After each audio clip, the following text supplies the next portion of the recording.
Section 1. The Crime Scene Springfield, 1995. It was the summer of 1995, and America was waiting. Not for anything political, not for a verdict in a courtroom, not for a championship or an election or a natural disaster. America was waiting for a cartoon. Specifically, America was waiting to find out who had shot a fictional billionaire in a fictional town in a show about a fictional family with yellow skin and 4 fingers on each hand.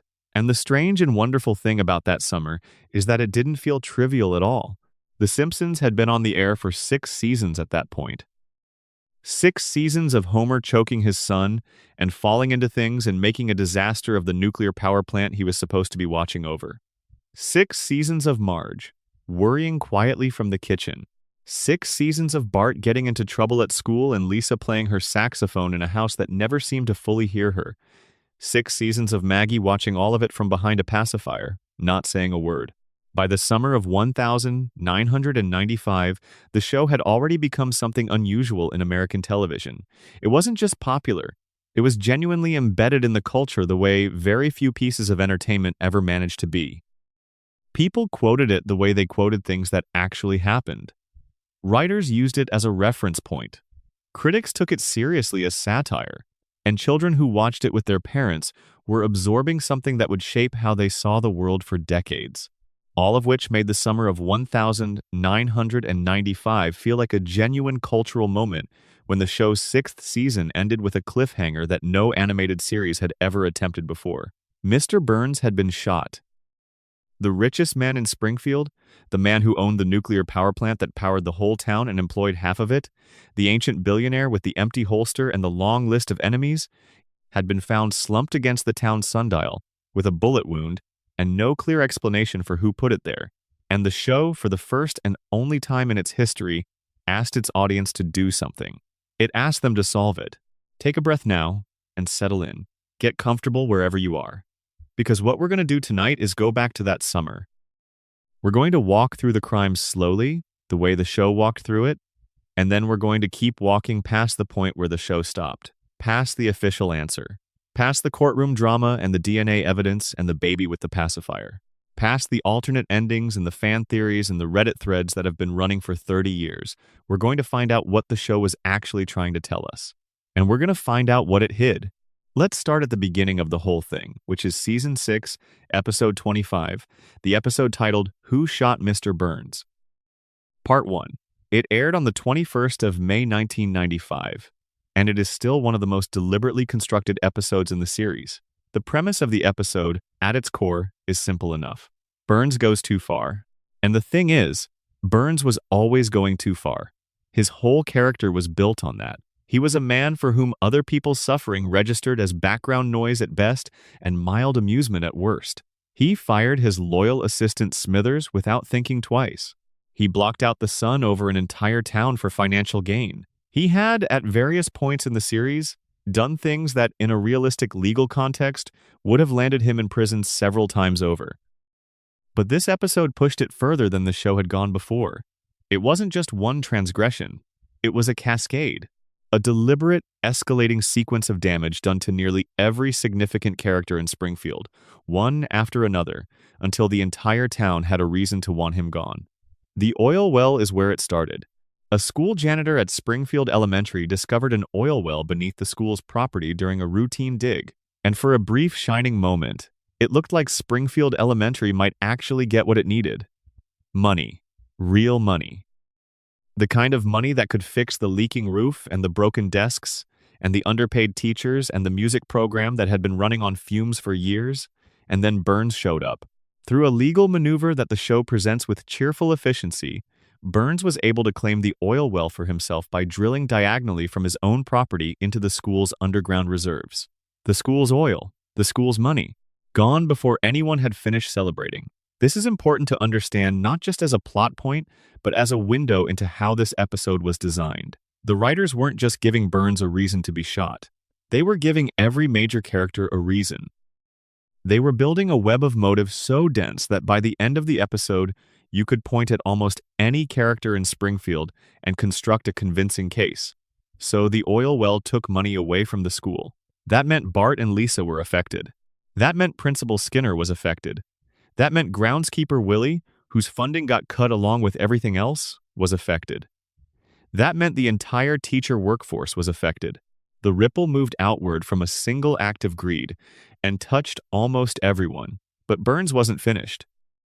In the process of drilling for his new oil well, Burns managed to cause a series of structural problems beneath Springfield that destabilized the foundation of Moe's Tavern.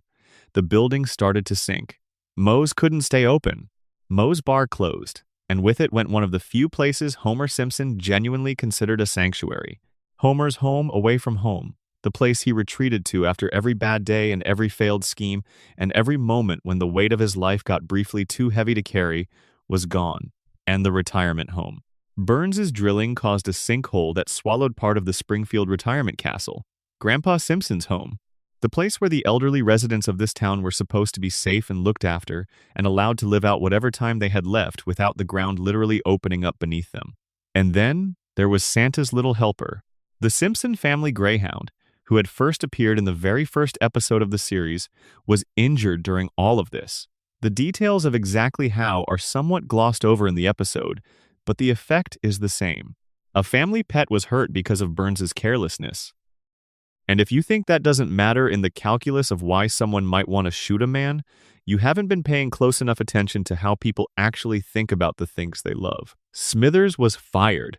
His decades of loyal service, his absolute devotion to a man who barely remembered his name most days, ended abruptly when Smithers made the mistake of raising a moral objection to Burns's plan to block out the sun. Not a confrontational objection, not a demand or an ultimatum. A gentle, worried, this might not be right kind of objection, the kind that a person makes when they're still hoping the person they're talking to will listen to reason. Burns fired him on the spot. And then, because all of that apparently wasn't enough, Burns built the machine, the sun-blocking machine, an enormous mechanical disc mounted on a swiveling arm that could be positioned to cast a shadow over the entire town of Springfield. Burns's plan was to use this device to deprive the town of sunlight entirely, which would force every resident to rely completely on artificial lighting powered by his nuclear plant. He would hold the sun hostage and charge the town for its replacement. That is not the plan of a man who has lost his moral compass. It is the plan of a man who never had one to begin with. The town meeting that followed is one of those sequences in the show's history that feels bigger and more loaded than it probably should for a cartoon that aired on a Sunday night in 1995. Every major character in Springfield arrived at that meeting. They came angry. They came with years of accumulated grievances, and several of them came armed. The writers made sure of that last part. The scene is staged so that the camera catches multiple characters holding or near weapons. Groundskeeper Willie with his shovel, Sideshow Mel with his bone, multiple residents in visible states of fury. The intention was clear. The show was constructing an environment in which any number of people could have been the shooter, and it wanted the audience to feel the breadth of that possibility. Burns walked into that meeting and stood in front of a town that wanted him to feel something, to understand, even briefly, what he had done to the people around him. And Burns's response was characteristic. He turned on his sun-blocking machine in the middle of the meeting, deliberately, as if to say that nothing these people felt or thought or needed would ever change what he intended to do. And then someone shot him. The episode ended there. Burns staggered out of the meeting hall and into the afternoon light, or what was left of it with his machine running overhead. He made his way to the town sundial, which stood in the center of a public square not far from the hall, and he fell against it, his hands landing on the face of the dial as he slid down. His hands pointed to two letters, W and S. And then the screen went dark and America had to wait. For exactly one summer, the question who shot Mr. Burns became a national conversation in a way that almost nothing else in popular culture managed during those months. The show had done something genuinely unprecedented for animated television. It had staged a mystery. A real one, with real clues and real red herrings and a genuine promise that the audience could figure it out if they looked closely enough at the evidence in Part 1. Fox promoted it like a true crime event. America's Most Wanted, a show about actual violent crimes, produced a tie-in special treating the Burns shooting as though it were a real unsolved case. The special was called Springfield's Most Wanted, and it ran through the suspects with the same gravity you might bring to a documentary about an actual crime. A national contest was announced. Anyone who could correctly identify the shooter from the clues in Part 1 would be animated into a future episode of the show. It was, by the standards of 1,995, an extraordinary promotional offer. You could become a cartoon. You could exist inside Springfield. The prize was not just money or merchandise. It was something stranger and more appealing, a kind of immortality inside the world of the show. Thousands of people submitted entries. The writers, on the DVD commentary for the episodes released years later, noted with a mix of amusement and what sounds like genuine puzzlement that not a single entry from the randomly selected sample pool guessed the correct answer. Of the thousands of guesses reviewed, nobody identified the right person. One person on a Simpsons newsgroup online, according to the same commentary, did post the correct answer on the night of the original broadcast, but they were using a college internet account, and by the time the contest ended and producers tried to track them down, the account was gone. The one person who solved it correctly disappeared from the record. They were extended an open invitation on the DVD release to come forward and claim their prize. Nobody came forward. Think about that for a moment before we move on. The show held a national contest. It told the public that the mystery was solvable from the evidence provided. The public submitted thousands of guesses. Nobody got it right. The one person who did get it right vanished before they could be rewarded for it. That isn't just an interesting footnote. That is a small, quiet confession from the people who made the show. The mystery they designed, the one they promised was solvable, produced no winners. Which means either the clues were not actually sufficient to lead a reasonable person to the correct answer, or the answer the show eventually revealed did not logically follow from the evidence the way the writers claimed. We'll come back to that. Part 2 aired on the 10th of September 1995, after the longest summer a Simpsons fan had ever been asked to endure. The episode opened with the Springfield Police Department conducting an investigation that was, in keeping with the show's portrait of local law enforcement, somewhat chaotic. Chief Clancy Wiggum, a man whose relationship with competent police work was more theoretical than practical, led the investigation. He assembled his department. He gathered suspects. He called for an investigation with the kind of energetic confidence that suggested he had very little idea what he was actually doing. The investigation moved through the list of suspects methodically, if not always effectively. Characters were questioned, alibis were checked, theories were floated and punctured. The whole thing had the structure of a classic mystery procedural, with the comic absurdity of The Simpsons layered over everything. Smithers confessed almost immediately. He walked into the police station and told them he had done it, which was either the action of a genuinely guilty man or the action of a man so devoted to Burns that he would rather be arrested for the crime than allow the investigation to drag on and potentially implicate someone Burns might care about. The confession fell apart when it emerged that Smithers had been blackout drunk at the time of the shooting and had, in fact, shot someone else entirely. He had shot Jasper, one of the elderly residents of the town, in the leg. Jasper's leg was wooden, which meant the bullet had done no meaningful damage, and Jasper had apparently not mentioned it to anyone. Smithers was not the shooter. Principal Skinner had an alibi. So did several other suspects. Tito Puente, the real musician playing a fictionalized version of himself who had a motive because Burns had cut the music program and therefore cut his job, produced what the show describes as perhaps the greatest alibi in television history. A fully choreographed musical number performed in front of the entire police department in which he explained, through samba, that he had channeled his rage into art rather than violence. It was funny. It was spectacular. It also cleanly removed one of the more colorful suspects from the list. The investigation stalled, and then the lab results came back. An eyelash had been found on Burns's suit. DNA analysis identified it as belonging to a Simpson. The evidence pointed toward Homer. His fingerprints were on the gun. He had perhaps the clearest personal motive of anyone in Springfield. Burns had never once in the entire run of their professional relationship managed to remember Homer's name, which had driven Homer to a point of visible psychological distress throughout the episode. Homer was arrested. He was processed. He was headed toward conviction. And then Burns woke up from his coma and identified his shooter. It was Maggie. Baby Maggie Simpson, 1 year old, who had somehow come to possess Burns's own gun and had fired it either accidentally or with an intention the show leaves deliberately ambiguous. The case was closed. Chief Wiggum noted that no jury in the world would convict a baby. The investigation ended. Springfield moved on. The show moved on. And yet, 30 years later, the question is still being asked.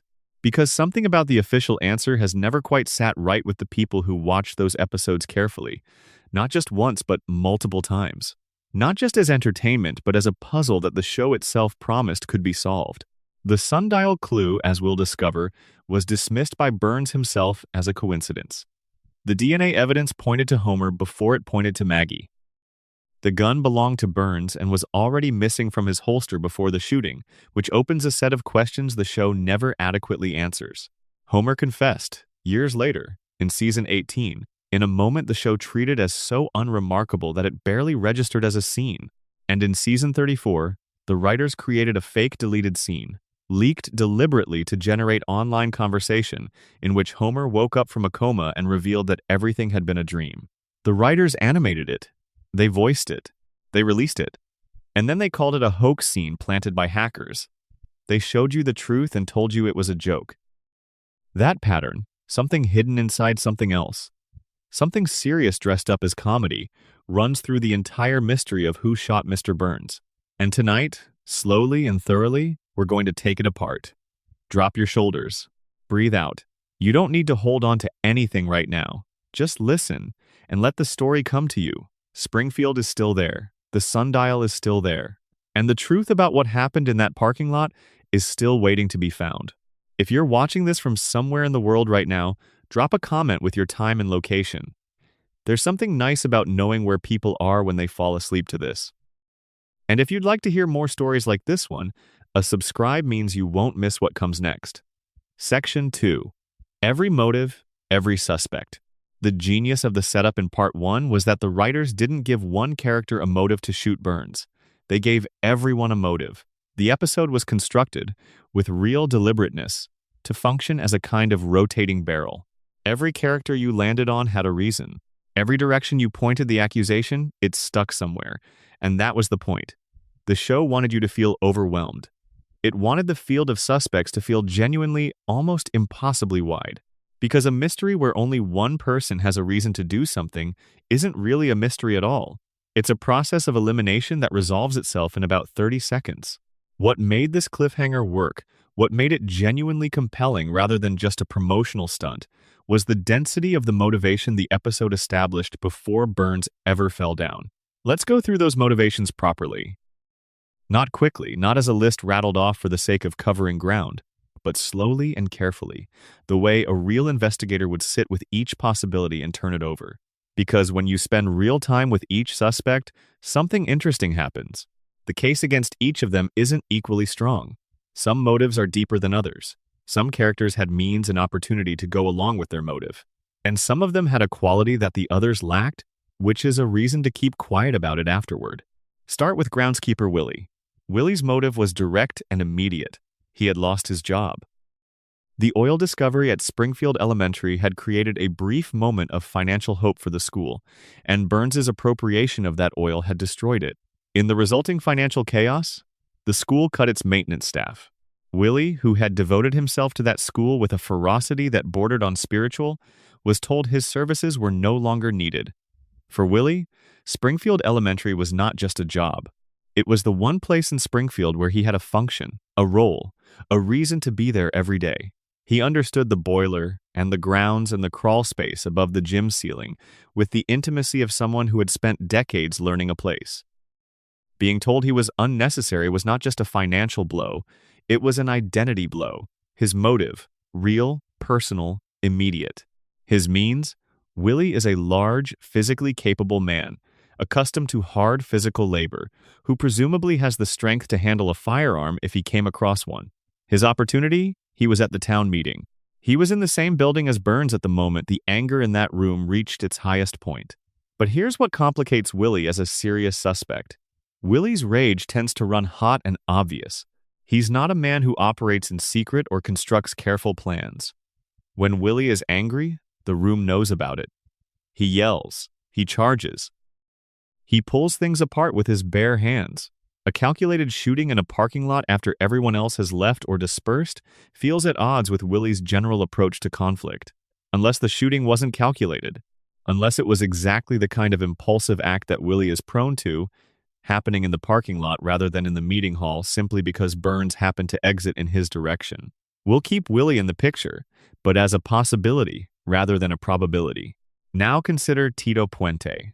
Puente's motive connects to Willie's. The school's funding cuts didn't just eliminate maintenance, they eliminated the music program. And Puente, who had been hired to teach music at Springfield Elementary after a somewhat absurd turn of events involving Bart's tax return, lost his position along with everything else that had been funded by school revenues. The motive functions. Puente had been working, had found something meaningful to do with his skills and his energy, and Burns's greed had taken it away. But Puente's alibi, as we've already established, is ironclad in the most spectacular way possible. He turned his rage into art. He danced away his anger. The musical number that functions as his alibi is not just funny, it is also, within the logic of the show, genuinely exonerating. A man who has channeled his emotion into a samba has not been sitting in a parking lot waiting for a billionaire to walk by. Cross Puente off the list. Now sit with Grandpa Simpson for a moment. Abe Simpson is Homer's father, and his motive cuts along a line that the show takes more seriously than it sometimes gets credit for. The Springfield retirement castle, which Burns's drilling had destabilized and partially destroyed, was Grandpa's home. Whatever one thinks about the relationship between Homer and his father, and it is a complicated relationship full of mutual disappointment and unexpressed feeling, the retirement castle was the place Grandpa lived. Burns had endangered it. But there's something else underneath Grandpa's motive that the show had been building for years without fully articulating. Abe Simpson and Burns are old.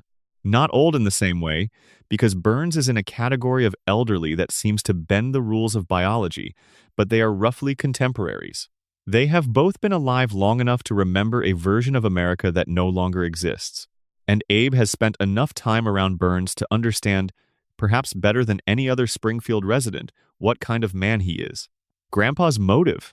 His home was endangered, and he has been old enough and tired enough to have nothing left to lose. His means? Unclear. The show does not establish that Grandpa has firearms training or regular access to a gun. His opportunity? The meeting, like everyone else. Grandpa stays on the list, but not at the top. Moe's Sislak requires more careful attention than the show gives him. Moe's Tavern was destroyed. Not damaged, not temporarily closed, destroyed. Burns's drilling had caused the building to sink and ultimately become unusable, and Moe, who had put the entirety of his adult life and professional identity into that bar, lost everything in a single act of corporate indifference. What makes Moe an interesting suspect is not just his motive, which is strong, but his character. Moe is a man who operates in moral gray areas as a matter of routine. He's friendly with people who exist on the fringes of Springfield's underground economy. He has, throughout the series, been depicted as someone who owns weapons and who knows people with weapons. He is not a man who would be particularly troubled by the idea of violence as a solution to a problem. And Moe's relationship with loss is raw in a way that other characters isn't. When Moe suffers, he doesn't sublimate it into art or channel it into community action. He sits with it and lets it eat at him. The destruction of his bar was not something Moe could absorb and move past. It was the kind of wound that would fester. Moe was given an alibi in the episode, which eliminates him from the official investigation. But the writer's decision to give him an alibi, like their decision to give other characters alibis, is worth examining on its own terms. We'll come back to that. And then there's Smithers. Waylon Smithers is perhaps the most genuinely complicated figure in the entire mystery, for reasons that go beyond his false confession and his wooden leg alibi. Smithers spent the entirety of his professional life, every waking hour, every significant decision, every moment of loyalty and devotion and personal sacrifice in service to Burns. He organized Burns's schedule. He managed Burns's medical treatments. He translated Burns's whims into operational reality. He was, in every sense that mattered, the architecture of Burns's daily existence. And Burns fired him. Not after a meaningful falling out, not after a betrayal or a failure. Burns fired Smithers because Smithers had the audacity to suggest, gently, that blocking the sun over an entire town was perhaps not the right thing to do.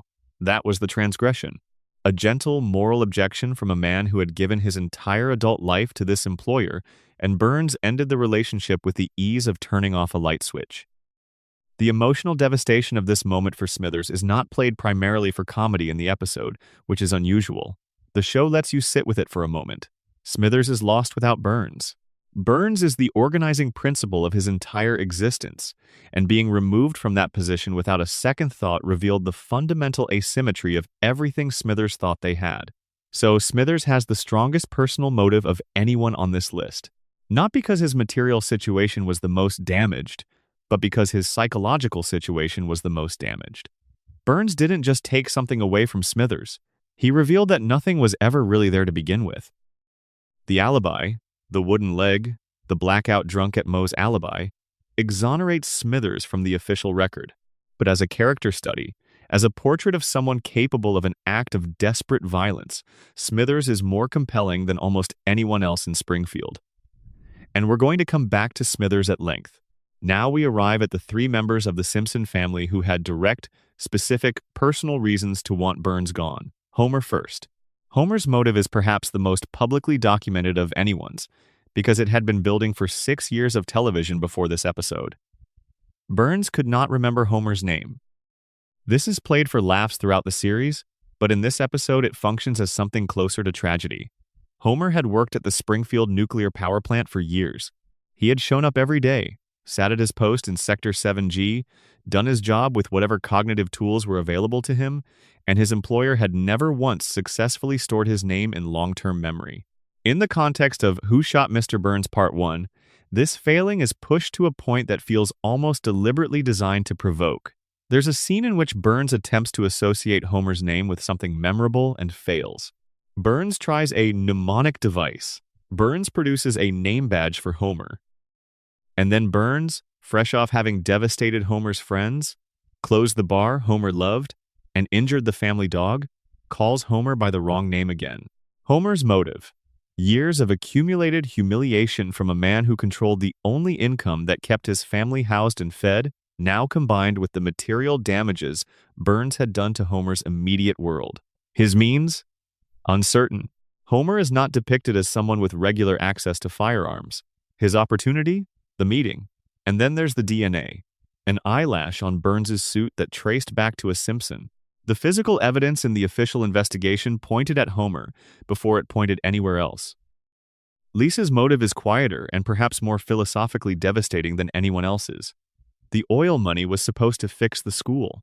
Lisa cared about the school, not in the abstract, but in the specific, daily, practical sense of someone who spent most of her waking hours there and found in it the only institutional environment that ever took her intelligence even partially seriously.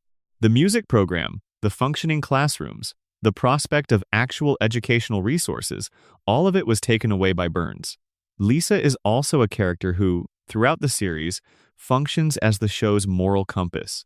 She is the one who notices when things are wrong. She is the one who asks the questions no one else will ask.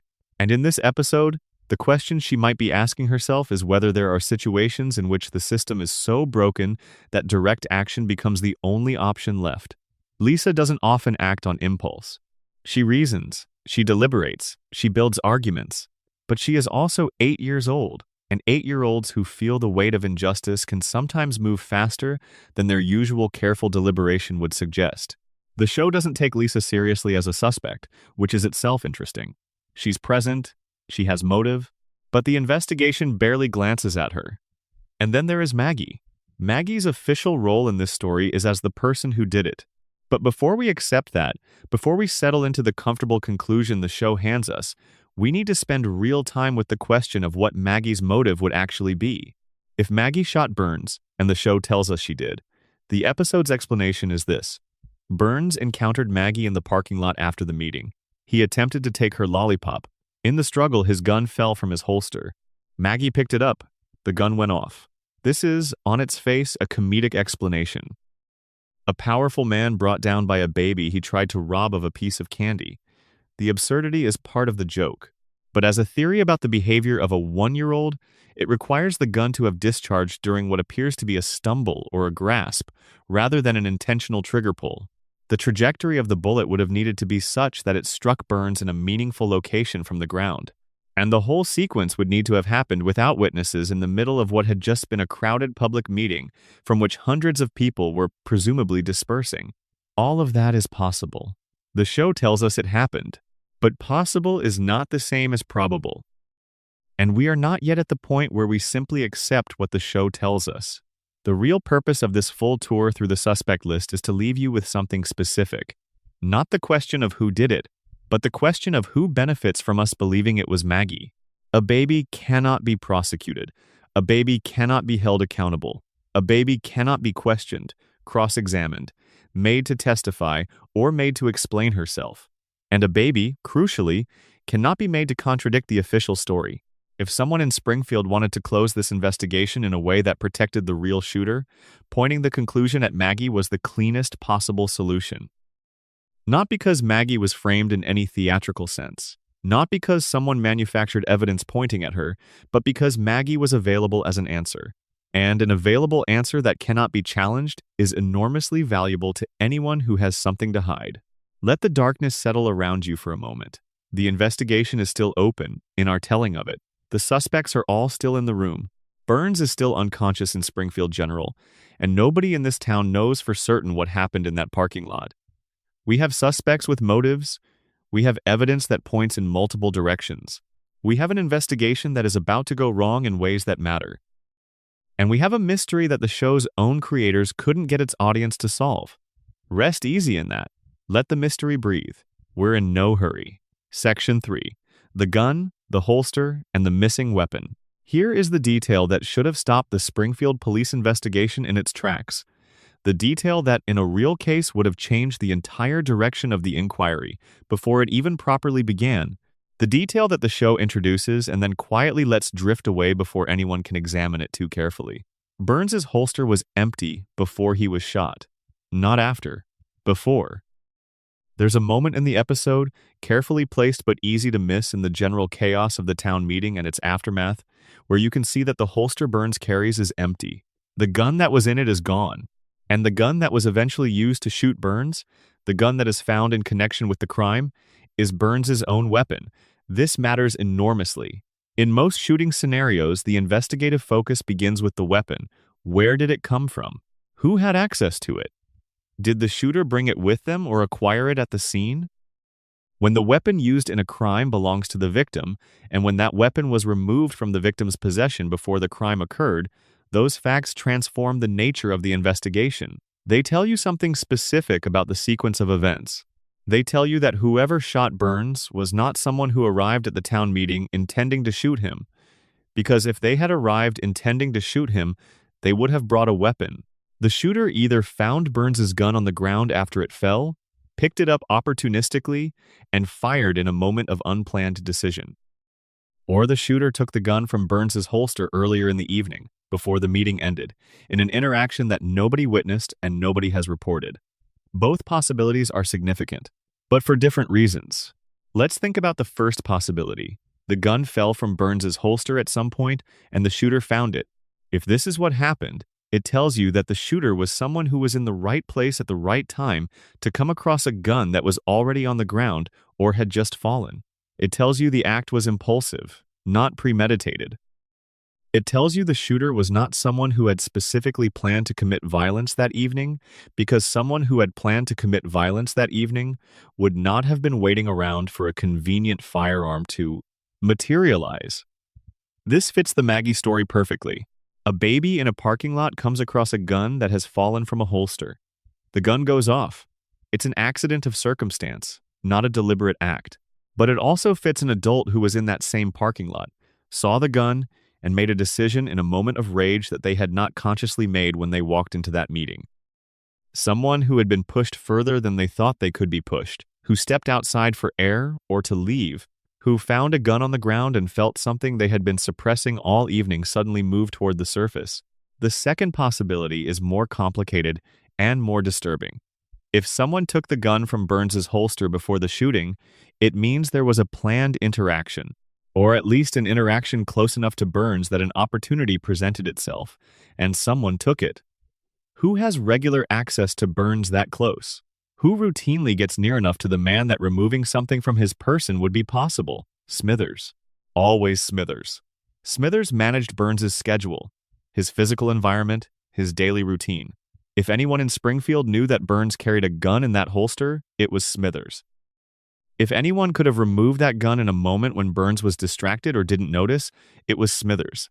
But Smithers had already been fired. He was, by the time of the meeting, no longer in his usual position at Burns's side. He no longer had the physical proximity he would normally have enjoyed, unless the removal happened earlier, before the firing. At some point during the day when Smithers was still nominally in his position and still had access. This is where the official alibi for Smithers, the blackout drunk at a bar during the shooting, starts to feel less like a clean exoneration and more like a narrative convenience. It's not just that Smithers wasn't at the shooting. It's that he was placed in a condition, extreme intoxication, that makes a coherent account of his own movements impossible. He can't tell us where he was because he doesn't remember. He can only tell us where he ended up, which is shooting an old man in a wooden leg and apparently not noticing that he'd done it. We'll come back to Smithers. For now, let's focus on what the missing gun tells us about the range of possible suspects. If the gun fell from Burns's holster in the parking lot, then the shooter was someone in or near the parking lot after the meeting. That's a smaller group than the entire assembled town. The meeting had just ended. Most people would have been heading home, going back to their cars, dispersing in the way that people disperse after a public event. So, who was still in or near the parking lot when Burns made his way outside? Burns himself exited the meeting and moved toward the parking lot. This is established. He was found slumped against the town sundial, which is in the public square, not inside the meeting hall. He had to get there somehow, which means he walked outside, through the parking lot or near it, before being shot. The question of who else was in that space at that moment is one the show doesn't answer cleanly. Maggie was there, according to Burns's eventual testimony. But Burns was unconscious until the end of the investigation, and his account of events came from a man who had recently sustained a serious injury and been in a coma. More on the reliability of that testimony later. The fingerprints on the gun are the other significant piece of physical evidence, and they cut in an interesting direction. The investigation found Homer's fingerprints on the weapon. This was part of what directed suspicion toward Homer before Burns gave his testimony. And the presence of Homer's fingerprints on the gun raises a question that the investigation treats as fairly simple. Homer touched the gun, so Homer is a suspect, but which actually requires a more careful explanation. How did Homer's fingerprints get on that gun? If Homer shot Burns, the answer is obvious. He picked up the gun, fired it, presumably set it down or dropped it, and walked away. His fingerprints would be on the weapon because he held it. But if Homer didn't shoot Burns, then his fingerprints being on the weapon means he touched it at some point without using it for the shooting. He might have found it, picked it up out of curiosity or concern, and set it back down without knowing what had already happened.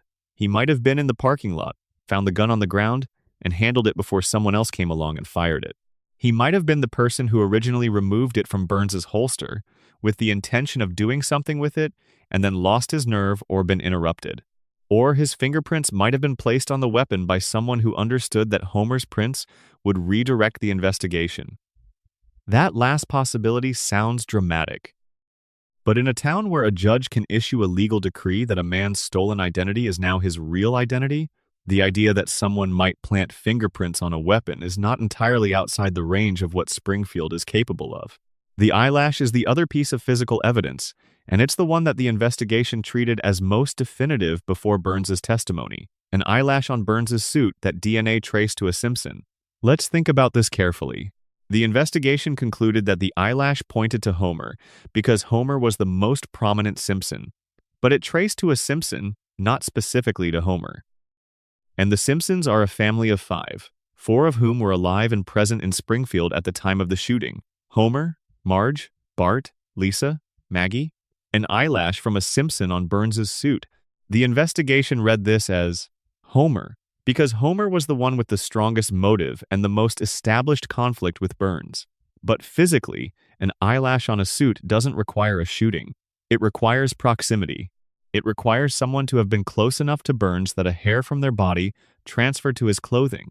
Who had been close to Burns recently? Who had interacted with Burns in a way that would allow for that kind of physical proximity? Smithers, before he was fired.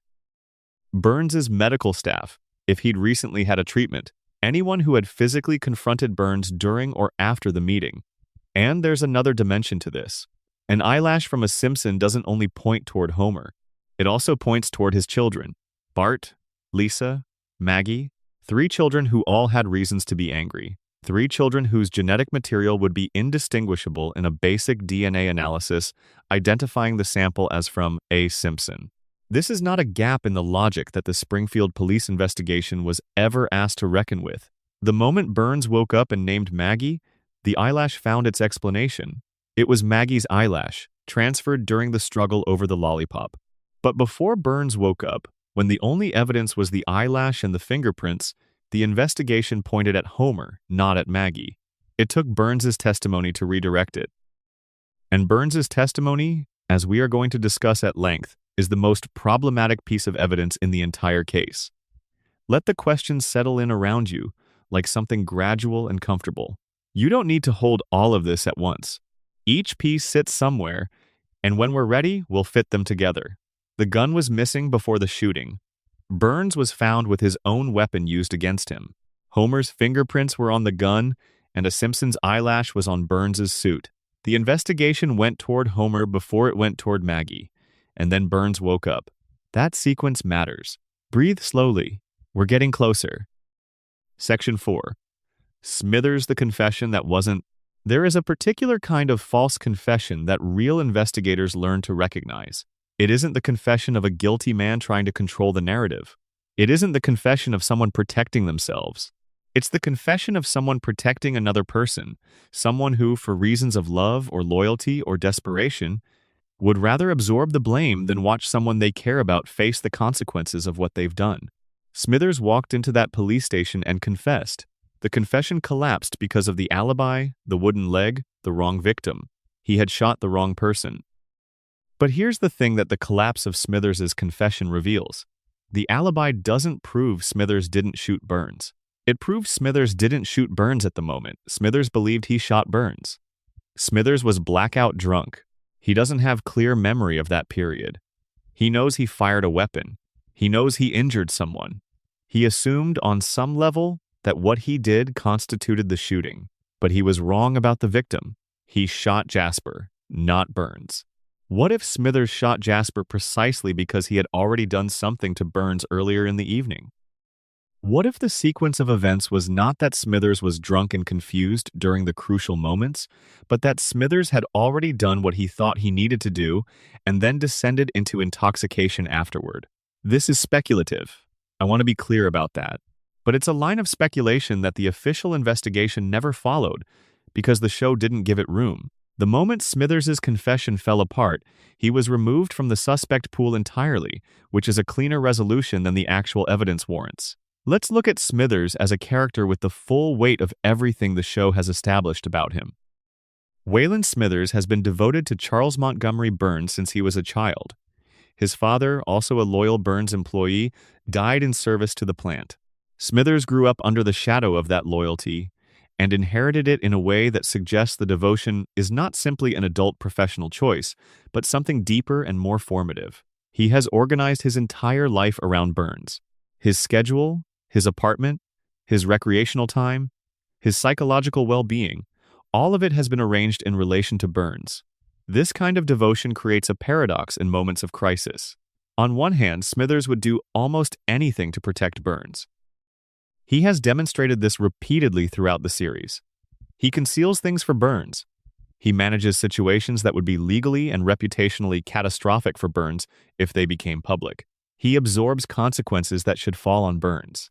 On the other hand, Burns had just fired him, and the firing had not been the culmination of a long conflict or a significant failure. It had been casual, reflexive. Burns had dismissed decades of absolute loyalty because Smithers had gently suggested that maybe stealing the sun from a town was not the wisest course of action. The psychological space that creates, The combination of profound, devoted love and the sudden realization that the person you love does not hold you in remotely comparable esteem is one of the more genuinely painful places a person can occupy. Smithers knew Burns better than anyone. He understood Burns's medical schedule, his weaknesses, his habits, his movements. He understood the holster. He would have known the gun.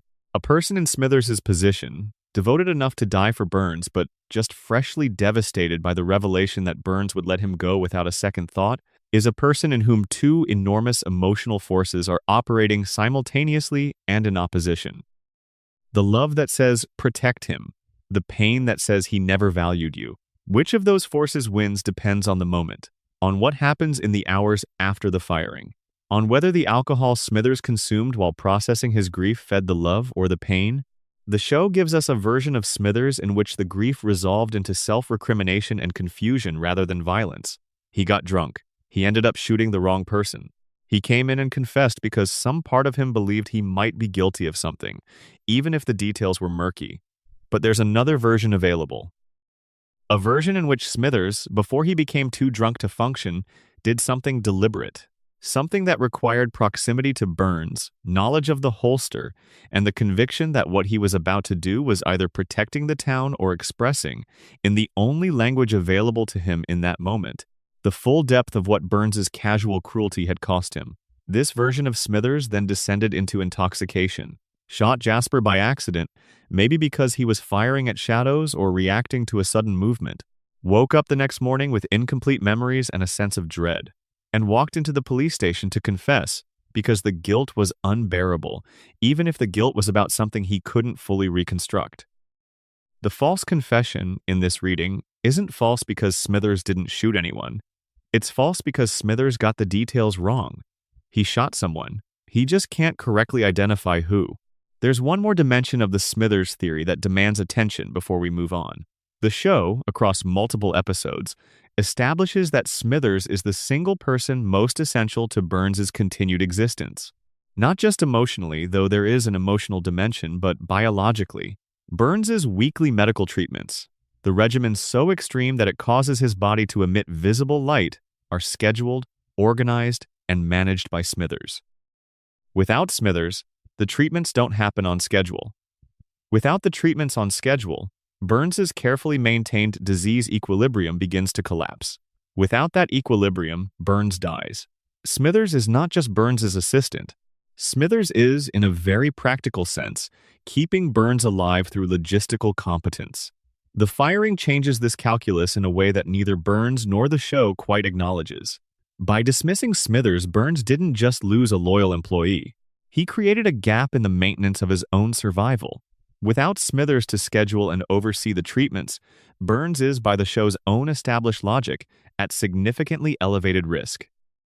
A man who understands this, who has spent his entire professional life managing this reality, would know what the firing meant in practical terms. It meant that Burns had accidentally destabilized his own life support system. That's not a theory about motive. That's a theory about knowledge. Smithers knew what the firing meant for Burns in ways that Burns, cushioned by wealth and power and possibly by cognitive decline, might not have fully appreciated. Whether that knowledge shaped Smithers's choices in the hours after the firing is something the show leaves unaddressed. One more element of Smithers's position in this mystery deserves its own moment of consideration.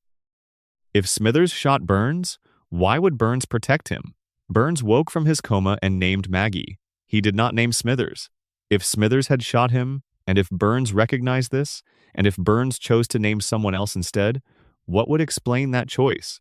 The most obvious explanation is that naming Smithers would mean acknowledging that Burns's own treatment of Smithers had driven him to that point. Burns, who is not a man who regularly acknowledges the consequences of his actions, might find it deeply uncomfortable to admit that his arbitrary decision to fire a loyal employee of decades had resulted in that employee shooting him. There's also a more complicated possibility. Burns, who survived, who underwent his treatment and came back, might have felt something he doesn't usually feel, guilt, or something adjacent to it. An awareness that firing Smithers had been wrong. Not in a moral sense. Burns doesn't typically operate in moral terms, but in a strategic sense. Smithers was essential. Firing him was a mistake, and the shooting was the consequence of that mistake. If Burns understood this, naming someone else might have been his way of absorbing the responsibility for his own error without explicitly stating it. He had created the conditions for his own shooting. Identifying the shooter who had been pushed to that point by his own actions would have required a level of accountability that Burns is not constitutionally capable of, so he named Maggie, who could not be prosecuted. Who would not be asked to explain herself, who was a clean, final, unimpeachable answer to a question that Burns perhaps didn't want answered at all. Breathe. This section asks a lot. Smithers is a character the show wants us to feel sympathy for, and we do.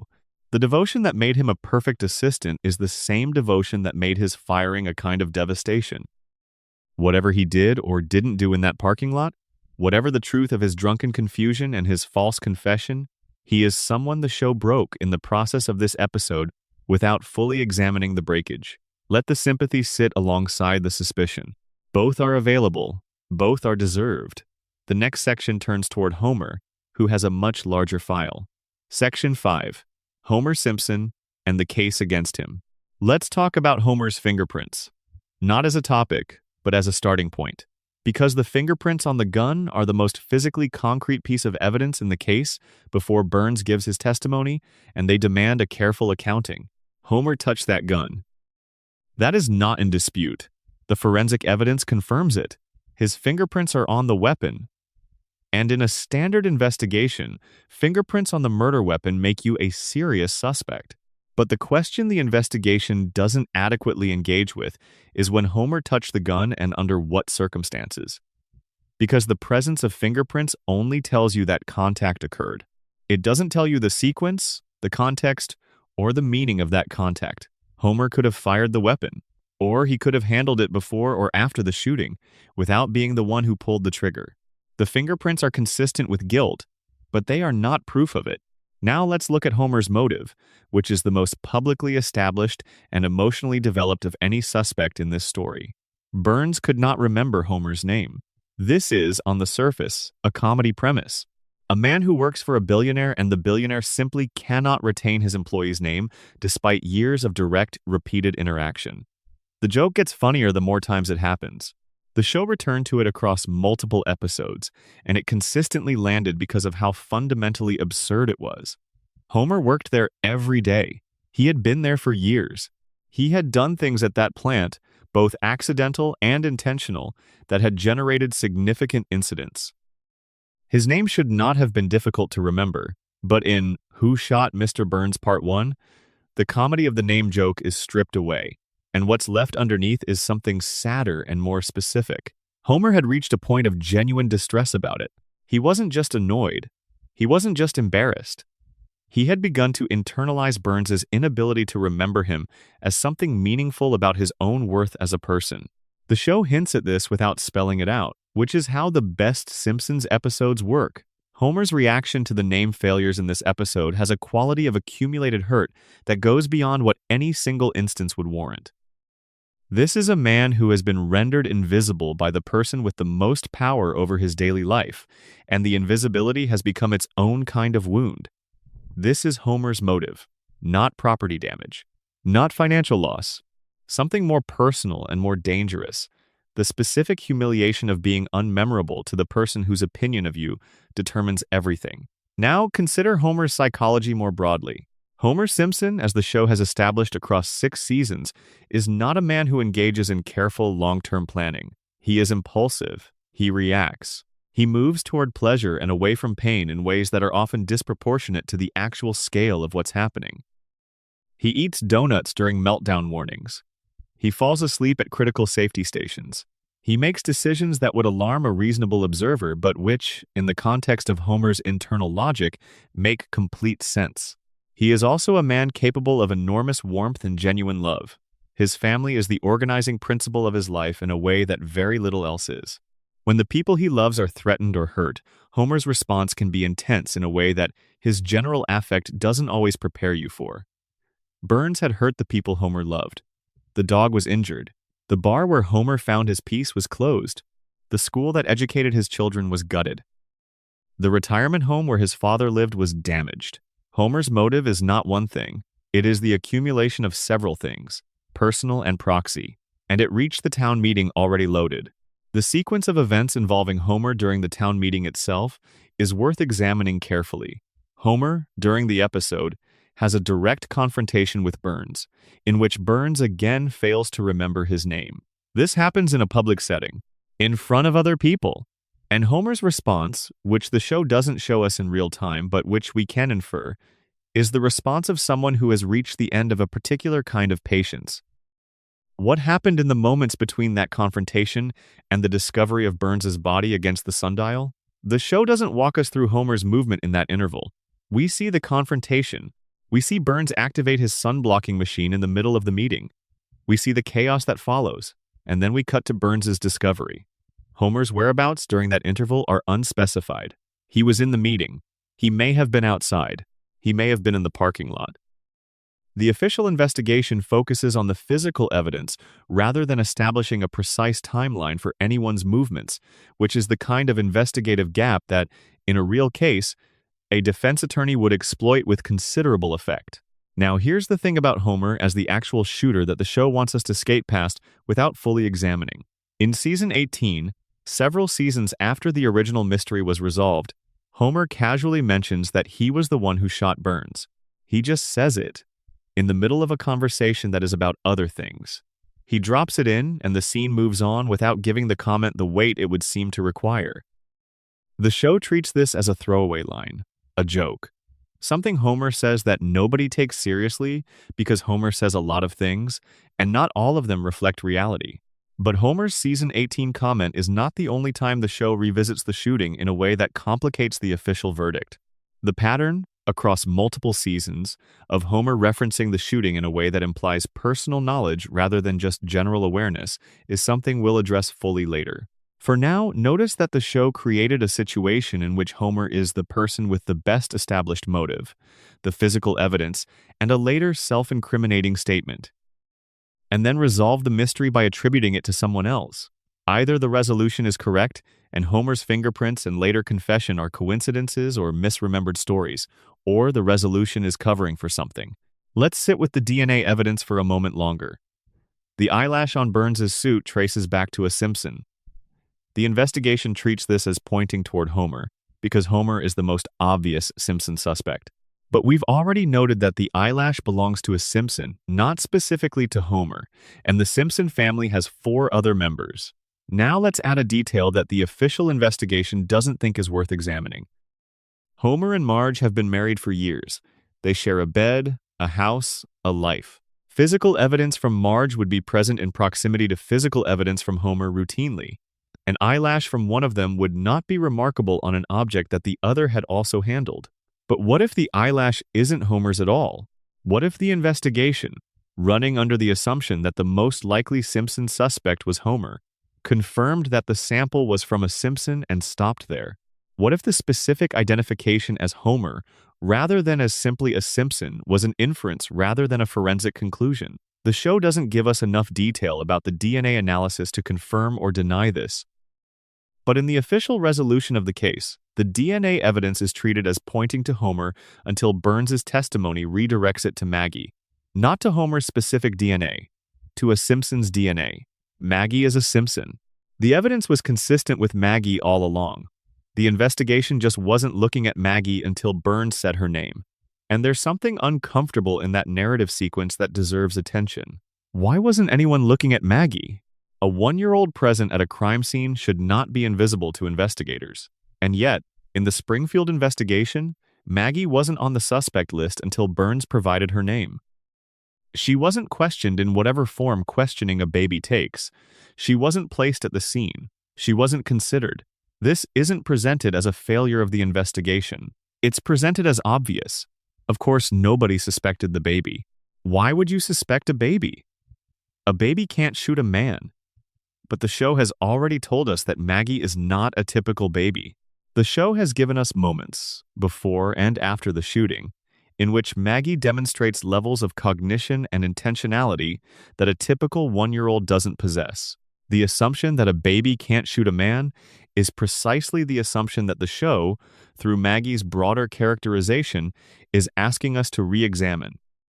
So the real question is this: Was Maggie overlooked as a suspect because she was a baby? Or was Maggie overlooked as a suspect because someone made sure the investigation was looking elsewhere long enough for the case to resolve in her direction? Homer spent part of the investigation under arrest. He was detained, he was processed, he was moving toward formal charges before Burns gave his testimony and redirected the case. And during that detention, the actual shooting was not resolved. Burns was still unconscious. The investigation was still running. Homer was behind bars, and then Burns woke up. And everything shifted. The timing of Burns's recovery is something the show doesn't call attention to, but which becomes interesting when you look at the overall structure of the narrative. Homer in custody. Investigation stalling. Burns conveniently regains consciousness and provides the answer that closes the case and frees Homer simultaneously. That sequence is neat in a way that real investigations rarely are. It's the structure of a revelation rather than the structure of a discovery. Something was being managed. Breathe in and breathe out again. Homer is a complicated suspect. His motive is real, his evidence is present, his later confession is real. And the neatness with which the case was resolved away from him and toward Maggie is the kind of neatness that, in any other context, would invite scrutiny. But we are also talking about a show that has always maintained a complex relationship with Homer's guilt. The show loves Homer too much to make him a shooter. It needs Homer to be redeemable, lovable, the bumbling heart at the center of everything. And a Homer who shot his boss in a parking lot is harder to love than a Homer who was simply nearby when a baby accidentally fired a gun. The narrative serves Homer. It always does. Which means it might be lying about him. Section 6. The sundial, the DNA, and the evidence that doesn't hold. Let's talk about the sundial. The image of Burns slumped against the town sundial, hands pointing to the letters W and S, or from Burns's perspective, M and S, is one of the most iconic images the show ever produced. It ran in promotions for the entire summer between the two parts. It was the visual signature of the mystery.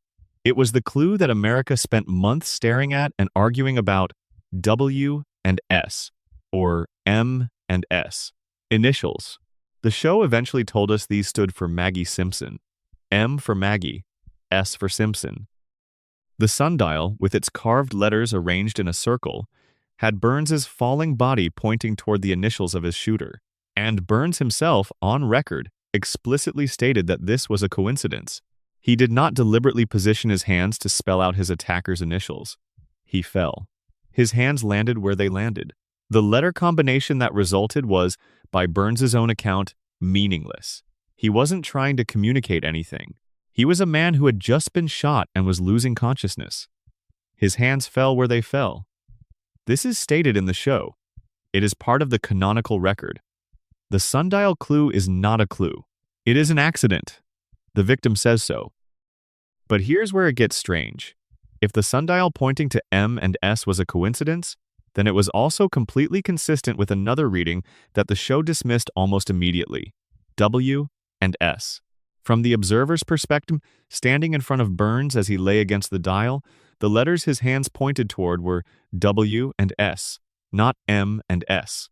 The show tells us to flip our perspective, to look from Burns's viewpoint, not ours. Because from Burns's viewpoint, the W becomes an M. But what if the original reading was correct? What if the initials were W and S? The show doesn't give us a character with those initials among the primary suspects, but there is one character in the extended Springfield cast with those initials who had an intimate knowledge of Burns's schedule, Burns's movements, and the location of Burns's gun. Waylon Smithers. W.S. The sundial clue that the show reframes as pointing toward Maggie Simpson could, before that reframing, be read as pointing directly at Smithers. And Burns, in his testimony, said the clue was meaningless, that his hands landed randomly. What if Burns said that to clear Smithers? What if Burns knew whose initials those were? And what if his explicit dismissal of the clue as coincidence was the first deliberate act of misdirection in the official investigation? The DNA evidence is worth revisiting one more time, with fresh eyes. An eyelash from a Simpson on Burns's suit. The investigation, as we've established, treated this as pointing toward Homer before Burns's testimony redirected the conclusion toward Maggie. But we've also established that the sample identified a Simpson, not Homer specifically. There's an additional layer here that the show doesn't fully address. How did an eyelash from a Simpson end up on Burns's suit? For Maggie, the show's explanation is physical contact. During the lollipop struggle in the parking lot, Burns tried to take the candy. They struggled. The eyelash transferred. This is plausible. For Homer, physical contact could have occurred at various points during the day, including the confrontation at the meeting where Homer and Burns were in close proximity. An eyelash could transfer during an altercation, but it could also transfer during any number of ordinary interactions. For Marge is a character whose proximity to Burns is underexplored in the official investigation, but Marge had been in the meeting. Marge was there. If Marge had a physical confrontation with Burns at any point, an eyelash transfer is possible. And here's the thing about physical evidence in general that any real forensic investigator would want to establish before drawing conclusions. Chain of custody. How long had that eyelash been on Burns's suit? Was it from the night of the shooting? Or had it been there for longer? The show treats the eyelash as fresh, as evidence of the night's events. But Burns is a man who, before his firing, was in regular physical contact with Smithers. He was in regular contact with his household staff. He was in regular contact with anyone who entered his presence in an official capacity. An eyelash from a Simpson that had been on his suit for days, from a prior interaction, would contaminate the investigation rather than resolve it. The Springfield police don't appear to have considered this. There's a broader problem with the physical evidence in this case that sits underneath the specific issues with the eyelash and the fingerprints. And that problem is the Springfield Police Department itself. The department is led by Chief Wiggum, a man whose approach to law enforcement is, charitably, idiosyncratic. Throughout the series, the Springfield police are depicted as reactive rather than proactive, easily distracted, and prone to reaching convenient conclusions rather than thorough ones. They are not incompetent in a way that suggests corruption, so much as in a way that suggests the institutional culture of the department has never demanded better.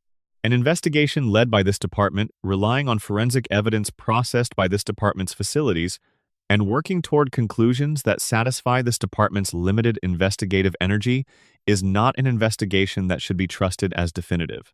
The evidence pointing toward Homer was convenient. It told a story that fit, that had clear characters and a clear motive and a clear relationship between the victim and the suspect. Convenient stories are appealing to under-resourced investigators. They resolve quickly. They don't require extended work. They satisfy the need to close the case. The fact that Burns's testimony then redirected the case toward Maggie was, from Wiggum's perspective, probably a relief. He'd been about to charge Homer with attempted murder of the richest man in Springfield, which would have been a significant legal and political event.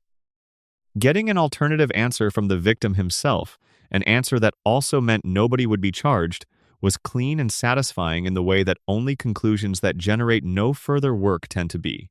Now, let's look at what the physical evidence actually proves, stripped of the interpretation layered on top of it by an investigation with limited capacity. 1. Burns was shot with his own gun. 2. Burns's gun was already missing from his holster before the shooting. 3. Homer's fingerprints are on the gun. 4. A Simpson's eyelash is on Burns's suit. 5. Burns identified Maggie as the shooter. From these 5 facts, the investigation concluded Maggie shot Burns. But these 5 facts are also consistent with a different sequence. 1. Someone with access to Burns removed the gun from his holster before or during the meeting. 2. Homer found or was given the gun at some point and handled it. 3. The gun was used by a third party to shoot Burns in the parking lot. 4. Physical proximity between Burns and a Simpson at some earlier point explains the eyelash. 5. Burns, for reasons we'll discuss, named Maggie rather than whoever was actually responsible. Both sequences fit the physical evidence. The investigation chose the simpler one. The simpler one happened to produce no prosecutable charges. And one more thing about the sundial. The letters that Burns's hands pointed to are carved into the stone. They are part of the structure of the dial. They were there before Burns fell against it, and they will be there after every theory about this case has been examined and argued about and set aside. The show wanted us to read them as M and S. The show wanted us to think about perspective, about how the same letters look different depending on where you're standing. But perspective is the whole problem with this case. Every piece of evidence changes meaning depending on where you're standing when you look at it. The sundial clue doesn't point to Maggie. It points at the difficulty of seeing anything clearly in a town where the official story has always been more important than the actual truth. Springfield has made a habit of this. We've seen it in how they handle their nuclear plant, in how they handled the revelation about Principal Skinner's identity, in how they respond to every disaster that should change things but doesn't. The evidence doesn't tell us who shot Burns. The evidence tells us that whoever reads it decides what it means. Let your body relax into wherever you are. The physical evidence has been walked through. The sundial has been questioned. The DNA has been complicated. The fingerprints have been complicated. The investigation has been assessed for what it is. We're moving into the territory where the theories become more personal and more interesting. The next section is about Marge. Section 7. The Marge theory, the shooter Burns protected. The Marge theory is not a fringe reading of the evidence. It is not a theory built on one ambiguous clue or a single moment of character behavior that can be explained away. It is a theory that emerges from the cumulative portrait the show has built of Marge Simpson across 6 seasons, combined with specific details about her relationship to Burns, her physical presence in the episode, and the question of why a man would name a 1-year-old baby as his shooter rather than the adult woman who did it. Let's start with who Marge is. Marge Simpson is the emotional infrastructure of her family. She is patient to a degree that sometimes reads as self-abnegating. She worries, she mediates, she absorbs, she forgives. She is the person who keeps the household functional despite Homer's chaos, the person who gets the children to school and the meals on the table and the bills paid within the narrow margins that their income allows. She is not passive. She is active in the management of everything around her. She is quiet about it, but she is not weak. The show has also, over 6 seasons, established that Marge's patience has limits.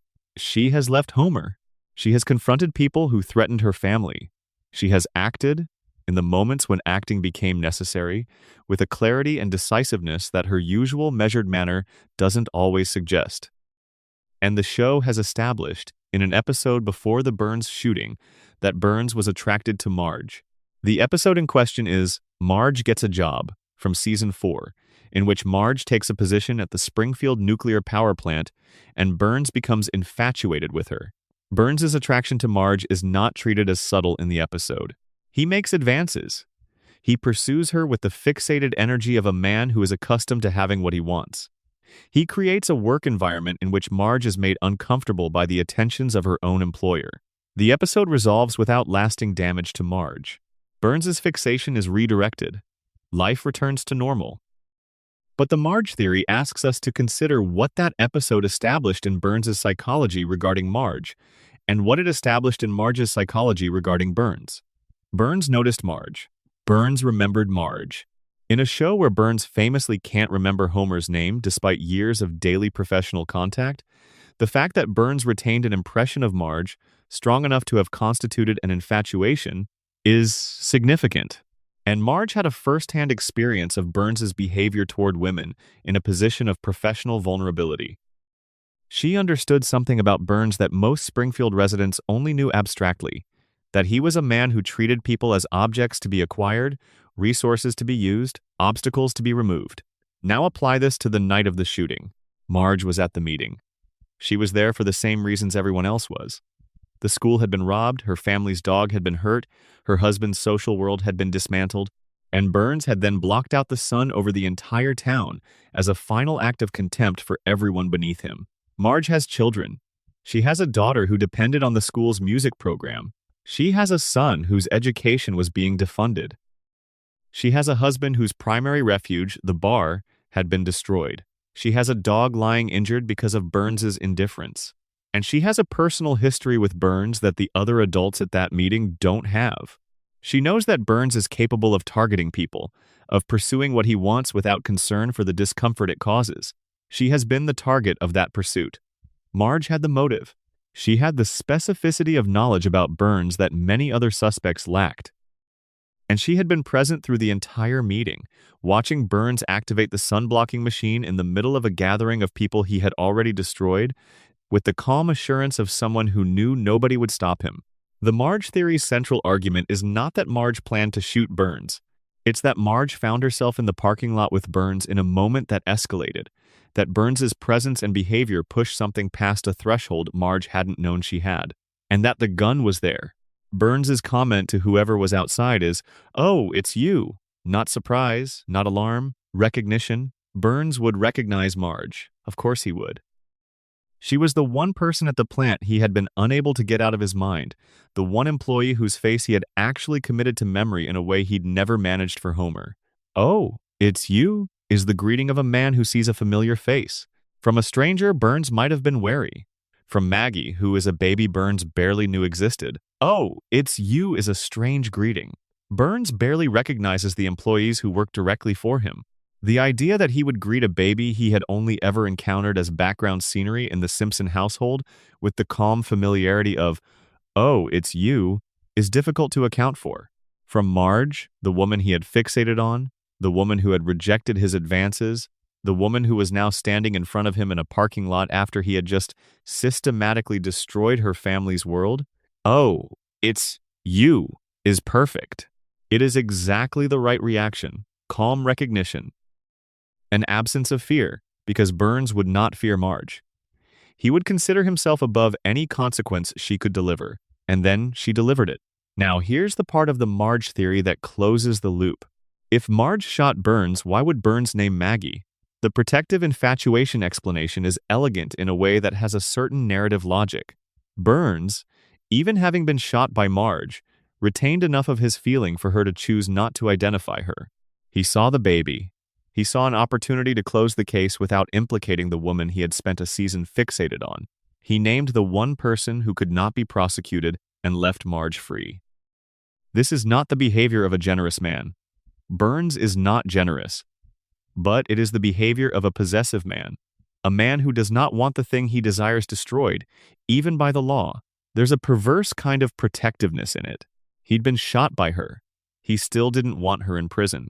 And naming Maggie had an additional appeal that the Marge theory doesn't usually emphasize. If Burns named Marge, the investigation would go deeply into their history. It would expose his workplace behavior toward her. It would expose the infatuation that had defined his conduct during her time at the plant. It would produce a public record of Burns behaving in a way that even his considerable legal resources might struggle to manage. Naming Maggie erased all of that. The investigation ended. The history stayed buried. Burns protected himself by protecting Marge. Two goals, one convenient answer. There is also the matter of how Marge appears in the episode's resolution. When Burns names Maggie and the case is closed, the family's reaction is relief. Homer's relief is obvious because he was under arrest. The children's relief is more general, the relief of a family that had been under police scrutiny. But Marge's reaction is quiet, in a way that the show doesn't quite signal as significant, but which, if you're watching for it, carries a weight that the official resolution doesn't require. Marge knows what happened. Whatever actually happened in that parking lot, Marge knows. She was there or she wasn't. She fired that gun or she didn't. And the closed case does not mean the knowledge closes with it. The show has never revisited this question directly in relation to Marge. It has never given Marge a moment of visible guilt or relief that would signal she's carrying something. But then, Marge has been carrying things quietly for 6 seasons. Her ability to manage her inner life without letting it show is one of her defining characteristics. A woman who can worry as deeply as Marge does and still present as calm and patient and functional is a woman who has learned to keep her internal life separate from her external presentation. She would not crack under the weight of this. She would simply keep carrying it, the way she keeps carrying everything else. One more dimension of the Marge theory that doesn't get discussed often enough. The show's alternate ending, which was fully animated and voiced and screened in the 138th episode Spectacular with Smithers as the shooter, was introduced and then rejected with a joke about DNA evidence. The in-universe commentary on that alternate ending says, essentially, that it doesn't work because the DNA evidence would have to be ignored. But what if we apply the same logic to the Marge ending? A Marge ending would require the DNA evidence to be reconsidered, but not ignored. The eyelash on Burns' suit traces to a Simpson. Marge is a Simpson. Not a blood Simpson by birth, but a Simpson by marriage and by name. Does the DNA analysis in the Springfield crime lab account for the distinction between a biological Simpson and a married-in Simpson? The show doesn't say. The investigation doesn't explore it. And the Marge reading of the DNA evidence is never raised, which, in a case full of investigative oversights, is one more oversight. Let the Marge theory rest in you for a moment without requiring resolution. She is not a violent person. The show has never depicted her as violent, but she is a person who had accumulated more than enough reason to feel, in one terrible moment in a parking lot, that the scale of Burns's harm required an answer. The official investigation didn't look at her. The official verdict didn't name her. And Marge went home to the house on Evergreen Terrace and continued being the person who keeps everything running. Whatever she carries quietly, as she always has. Section 8. Maggie Simpson, the convenient baby. Let's accept the official story for a moment, not because we believe it, but because we want to understand it clearly before we question it. Burns woke from his coma. He identified Maggie. According to his account, she encountered him in the parking lot. He attempted to take her lollipop. His gun fell from his holster in the struggle. Maggie picked it up. The gun discharged. Burns was shot. This is the story the show committed to. This is the story the writers chose after apparently considering and abandoning alternatives that involved Smithers, Barney Gumble, and presumably others. This is the story that closed the case and returned Springfield to its customary equilibrium. Now let's question it. The first question is about the mechanics. Burns attempted to take Maggie's lollipop. Why? What would motivate a man who had just presided over the blocking of the town's sunlight, who had just weathered an extremely hostile public meeting, who was presumably trying to make his way out of a civic environment in which most of the people present wanted him significantly harmed, to stop and try to take candy from a baby? The show's version of Burns at this moment is perhaps more cartoonish than even the character usually runs. He's a billionaire with a nuclear power plant and a sun-blocking machine, and he pauses to hassle an infant over a lollipop? The moment is played for a specific kind of absurdist comedy. The most powerful man in Springfield, brought down by his own reflexive petty cruelty toward a baby. There's a satisfying poetic justice to it.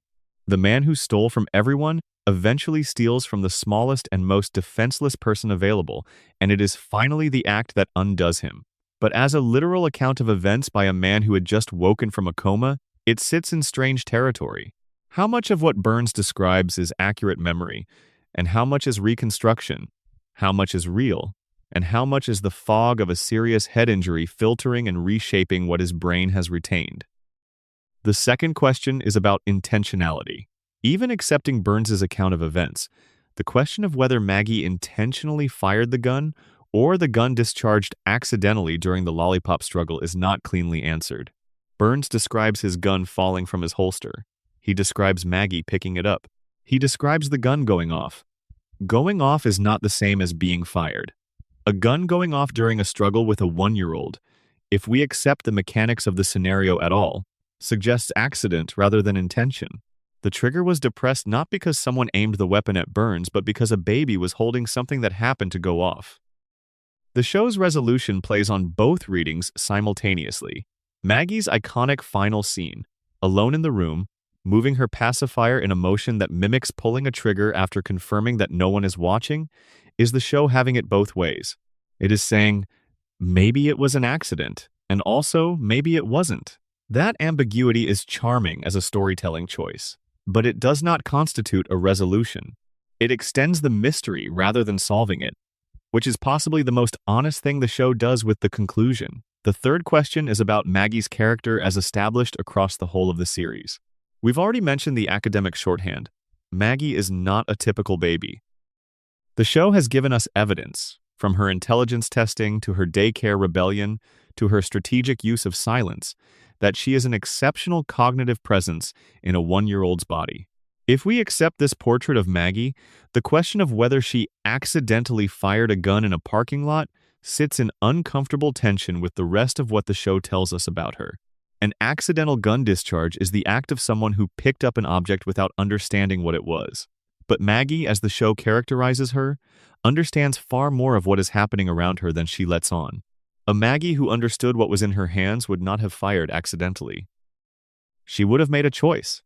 And a Maggie who made a choice to shoot Burns is a far more disturbing figure than a baby who stumbled into a tragedy. She is a 1-year-old who assessed a situation, identified a threat to her family's world, and acted on that assessment with precision. The show gives you this reading and then walks away from it. The final shot of Maggie in the empty room is not follow-up, it is punctuation. It says, "This story is closed. The door to what it actually means is behind you." But here's the deeper problem with Maggie as the shooter.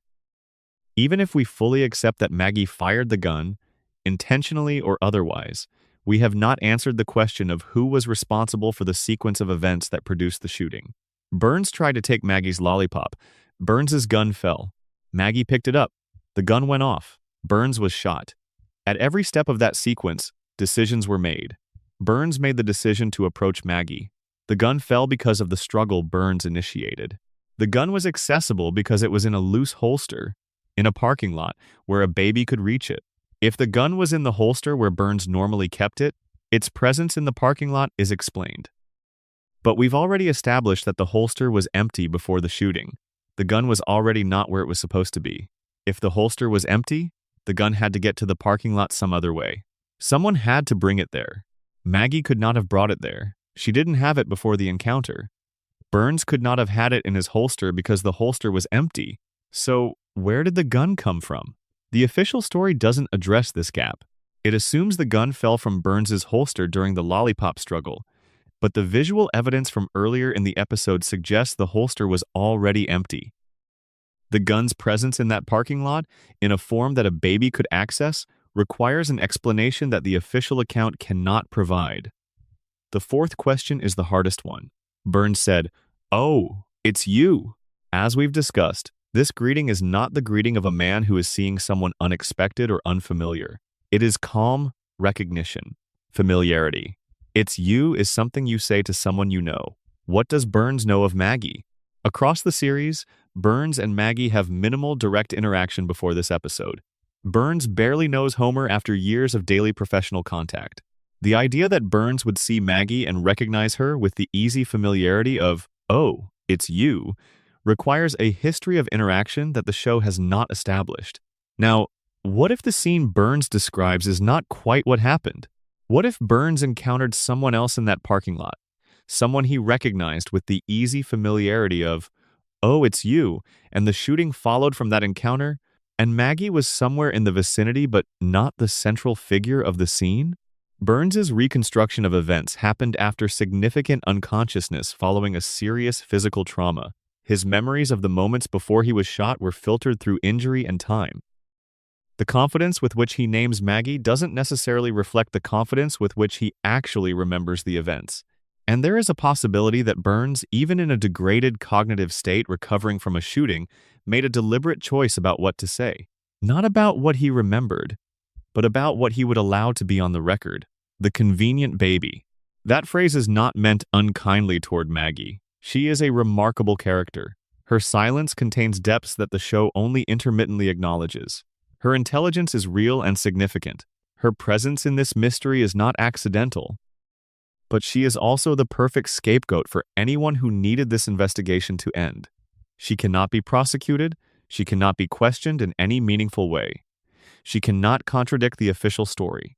She cannot hire a lawyer or file an appeal or present evidence in her own defense. She will never grow up, within the temporal logic of the show, to revisit what happened and speak on the record about it. A baby is the ideal patsy, not because framing a baby requires any sophistication, but because pointing to a baby as the conclusion to an investigation automatically closes off further inquiry.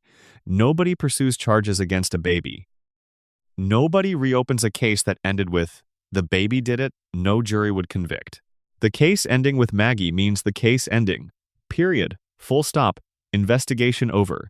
Burns goes home to his treatments and his mansion and his century-old grudges, and everyone else goes back to whatever approximation of normal they can manage. Which is exactly what happened. Section 9. The alternate endings and what the writers knew. There is a category of creative decision that reveals more about the actual logic of a story than the official narrative ever does. It's the decision that was made and then unmade. The direction the story almost went before it was redirected. The ending that was built, voiced, finished, and then set aside. The Simpsons did not just consider one other shooter before landing on Maggie. The writers cycled through multiple alternatives, some of which made it further into production than others. The existence of these alternatives tells us something crucial. The mystery was not solved from the inside out. It was not constructed so that the clues pointed inevitably to one answer. The answer was chosen after the clues existed, and the clues were then adjusted to accommodate the chosen answer. This is reverse-engineered storytelling. It is also in the specific context of a mystery that promised to be solvable, something close to a confession. The most fully realized alternate ending features Smithers as the shooter. This ending was not just sketched. It was animated, it was voiced, it was produced to a finished state, and it was screened once in the 138th episode Spectacular, which aired in early 1996. Troy McClure, the show's beloved fictional actor played by Phil Hartman, hosted the clip show and introduced the alternate ending as something that had been considered and rejected. In this alternate version, the investigation reveals that Smithers was the one who shot Burns. The episode plays out with Smithers' guilt made explicit, his motive stemming from the firing and from the devastating emotional cost of that moment of dismissal after a career of loyalty. It works. The Smithers ending works dramatically. It has emotional coherence. It has a clear line from motive to action. It honors the complexity of Smithers' character in a way that the baby did it resolution doesn't quite manage. So, why was it rejected? Troy McClure's explanation in the clip show is that the Smithers ending doesn't work because the DNA evidence pointing to a Simpson would have to be ignored, and that would be downright nutty. He delivers this verdict with the exaggerated confidence of a fictional actor who knows he's playing the show's mouthpiece. And then, in the same breath, the show references the O.J. Simpson trial, the case in which a jury did ignore DNA evidence to reach an acquittal. The case that was, in 1995 and 1996, the most culturally saturated legal proceeding in American history. The show told you something in that moment. It said, "We know DNA evidence gets ignored. We know juries reach conclusions that the physical evidence doesn't fully support. We know that the official verdict and the truth are not always the same thing. We're using that knowledge to close this case in the direction we've chosen." And the choice of the O.J. reference is not accidental. The O.J. trial was about whether the official story, the evidence pointing clearly in one direction, could be complicated by other factors, by institutional bias, by the question of whether evidence could be planted or manipulated. The Simpsons, in citing it, was acknowledging that its own evidence-based resolution had the same fundamental vulnerability. It was chosen, not discovered. There was also, in early drafts, a version involving Barney Gumble. Barney is Homer's best friend, a man who exists in a state of perpetual alcoholic haze and whose life, prior to an eventual sobriety arc, is a portrait of potential unfulfilled and happiness deferred. The show considers Barney a sympathetic figure even in his worst moments, a man for whom the viewer feels something that goes beyond simple comedy. The writers considered Barney as the shooter because they were struggling with what to do with his character at that point in the series. He existed in a sort of permanent stasis, funny drunk, sad drunk, Homer's friend. A crime, with the consequence of prison, would have moved Barney's story in a direction that might have opened new possibilities. It was abandoned. Barney was retained as background and eventual focus of his own emotional arcs in later seasons. The show decided not to imprison him. But the consideration of Barney tells us something.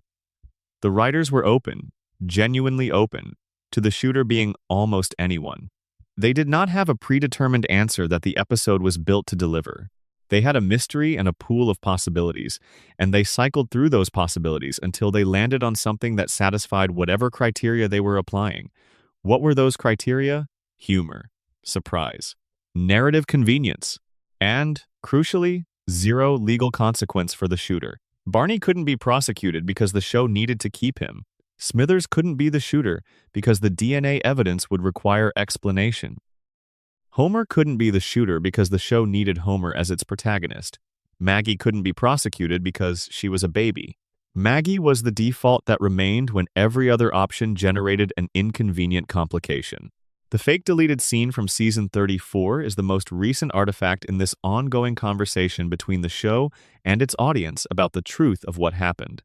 In this scene, which was leaked online and circulated extensively before being acknowledged by the show, Homer wakes from a long coma and reveals that everything since his coma in season 4 had been a dream.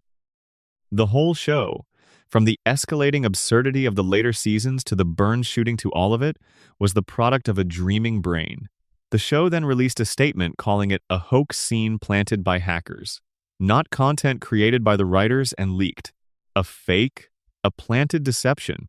This denial has the strange quality of being simultaneously necessary and incredible. Necessary because if the scene were acknowledged as official content, it would fundamentally alter how every episode of the show is understood. Incredible because the scene exists. It was made.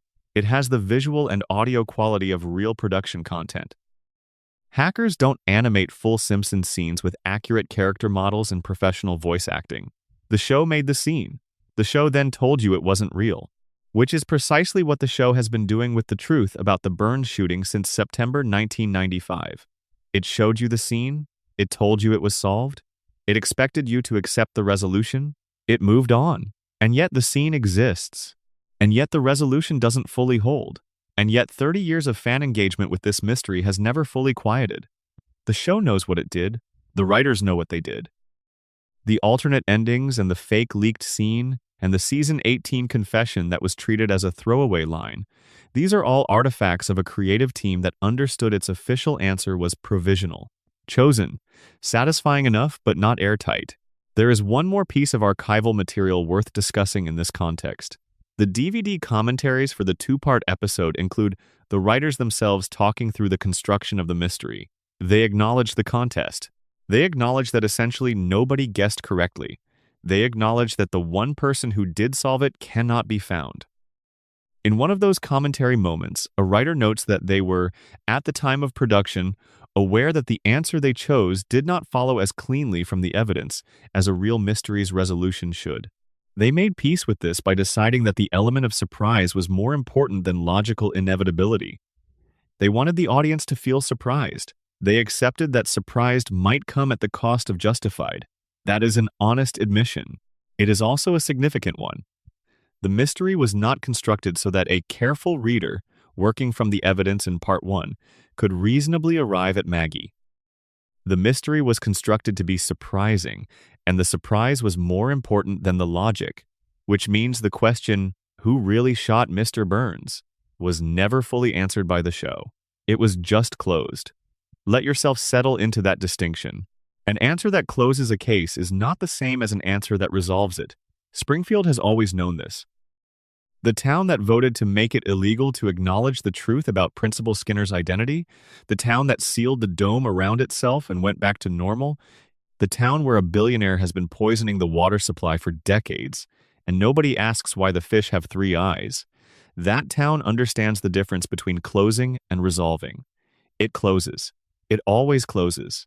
And the resolution stays somewhere underneath, ungiven, waiting. The alternate endings are the evidence that the writers knew they were closing something rather than resolving it. The scene that was a hoax is the evidence that the show has never fully given up the question. The season 18 confession is the evidence that Homer carries something from that night that he has never fully put down. The case is closed. The question is open. Section 10, Season 18 and Homer's confession. There is an episode of The Simpsons in Season 18, roughly a decade after the Burns shooting, in which Homer Simpson says that he was the one who shot Mr. Burns. He says it out loud. He says it in a setting where other characters are present. He says it without apparent distress, without the breathless quality of a confession that has been building under pressure, without any ceremony at all. He drops it into the conversation the way you might mention a thing you did once that you've thought about occasionally but never felt the need to fully examine. And then the scene moves on. Nobody responds to the confession in a way that treats it as significant. No character turns and says, "Homer, you realize you just confessed to a crime." No character picks up a phone and calls the police. No character references it in any subsequent episode as something that happened and needs to be addressed. It is treated within the logic of the show at that point in its run as a throwaway line, a reference to a moment from a decade ago that the audience will recognize and find funny and then let pass. But we have spent this entire investigation building a picture of a case in which nothing is quite what it appears. And in that context, Homer's throwaway confession is not throwaway at all. A confession, even a casual one, matters. In legal terms, a confession is among the most powerful pieces of evidence in any case. Courts have recognized that people do not typically confess to crimes they didn't commit, though of course false confessions do occur. The casual nature of Homer's admission in season 18 does not make it legally meaningless. It makes it, if anything, more interesting. Premeditated confessions can be staged. Calculated confessions serve purposes that complicate their reliability. A casual confession, dropped into conversation without apparent motive, is harder to dismiss. Homer says he shot Burns. He says it like it's something he knows. He says it like he's saying something true. Why would Homer say this if it weren't true? The obvious answer is that Homer is Homer. He says things. He misremembers things. He exaggerates things. He claims credit for things that didn't happen and forgets things that did. His cognitive reliability throughout the series is, to put it gently, inconsistent. The crayon in his brain is not just a gag. The show has used it as a genuine explanation for Homer's cognitive limitations, and those limitations affect what he remembers and how he reports what he remembers. So Homer saying, "I shot Mr. Burns" could mean Homer shot Mr. Burns. Or it could mean Homer believes inaccurately that he shot Mr. Burns. Or it could mean Homer is saying something that he half knows or half believes or has only partial access to, filtered through years of memory degradation and the general fog that seems to surround his consciousness. None of these readings fully clears him. Let's think about what Homer might remember from that night. If Homer was in the parking lot when Burns was shot, even if Homer wasn't the one who fired the gun, Homer might have been there. He might have seen what happened. He might have touched the gun, which explains the fingerprints, not as the act of the shooter, but as the act of someone who found it or was handed it. Memory research is very clear that eyewitness accounts, and particularly self-reports of one's own actions under emotionally extreme circumstances, are highly unreliable. People misattribute actions. They confuse what they did with what they saw. They assemble narratives from incomplete information and fill the gaps with what makes sense to them at the time of remembering. Homer, standing in a parking lot with a gun in his hands, watching or hearing Burns fall, might have assembled the story of that night in a way that places himself as the active agent. He held the gun. Burns went down. The causal inference is natural, even if it's not accurate. In the years since the shooting, the story that Homer has internally assembled might have shifted from "I was there and I touched the gun" to "I was there and I shot him." Not because Homer is lying, but because Homer's memory, already compromised by the crayon and the radiation and the cumulative damage of years in Springfield, has simplified the story into a form that fits his general understanding of what happened. But here's what makes the season 18 confession difficult to fully explain away. Homer doesn't confess to most crimes he commits or almost commits. Homer's relationship to guilt is not typically characterized by spontaneous admissions of past wrongdoing. He tends to forget things, to move on, to let things slide rather than carrying them forward into future conversations. The fact that this particular thing surfaced, casually but specifically, suggests it's something that has a different quality of presence in Homer's memory than most things. It's not something he's actively haunted by in a dramatic sense, but it's something he knows. He knows because he was there. He knows because he touched the gun. He knows because whatever happened in that parking lot left an impression that didn't fully erase the way most things in Homer's life do. If Homer was there and he touched the gun and someone else fired it, Homer is not the shooter, but he is a witness. He saw what happened. He knows who did it. And the thing he's been saying in season 18, casually, as a throwaway, might be a compression of something he can't quite distinguish within himself. The knowledge of what he saw from the experience of having been holding the weapon when it happened. He says he did it because, standing there holding the gun, watching what happened in that parking lot, the line between witness and agent blurred in a way that hasn't fully unblurred in the years since. There's another possibility that the season 18 confession opens. What if Homer is the shooter? What if the official resolution, with Maggie named and the case closed, was a protection not just of the 1-year-old baby who couldn't be prosecuted, but of the man who actually pulled the trigger? Homer could not be the official answer, because Homer can be prosecuted. Homer has a family that needs him. Homer is the heart of the show, and a Homer convicted of attempted murder is a Homer whose story changes in ways the show cannot sustain. The show needed Homer free. The show needed Homer back on that couch by the following Sunday. If Homer was the shooter, and if Burns understood this, and if some arrangement was reached in the space between Burns regaining consciousness and the investigation formally closing, then naming Maggie was the solution to a problem that multiple parties needed solved simultaneously. Homer needed to not go to prison. Burns needed a conclusion that didn't implicate the man whose continued employment at the plant served Burns's interests. The investigation needed an answer that everyone could accept without ongoing inquiry. Maggie was the answer to all three needs, and Homer has been carrying it since. Not visibly, not in a way that the show wants you to examine, but there, in that season 18 comment, said casually as if it barely matters, said in the way that things get said when they're too familiar to feel like revelations anymore. He shot Mr. Burns. He's been saying so, quietly, for years. The show just didn't want you to notice. Let's sit with the season 18 confession in the context of everything else we've built.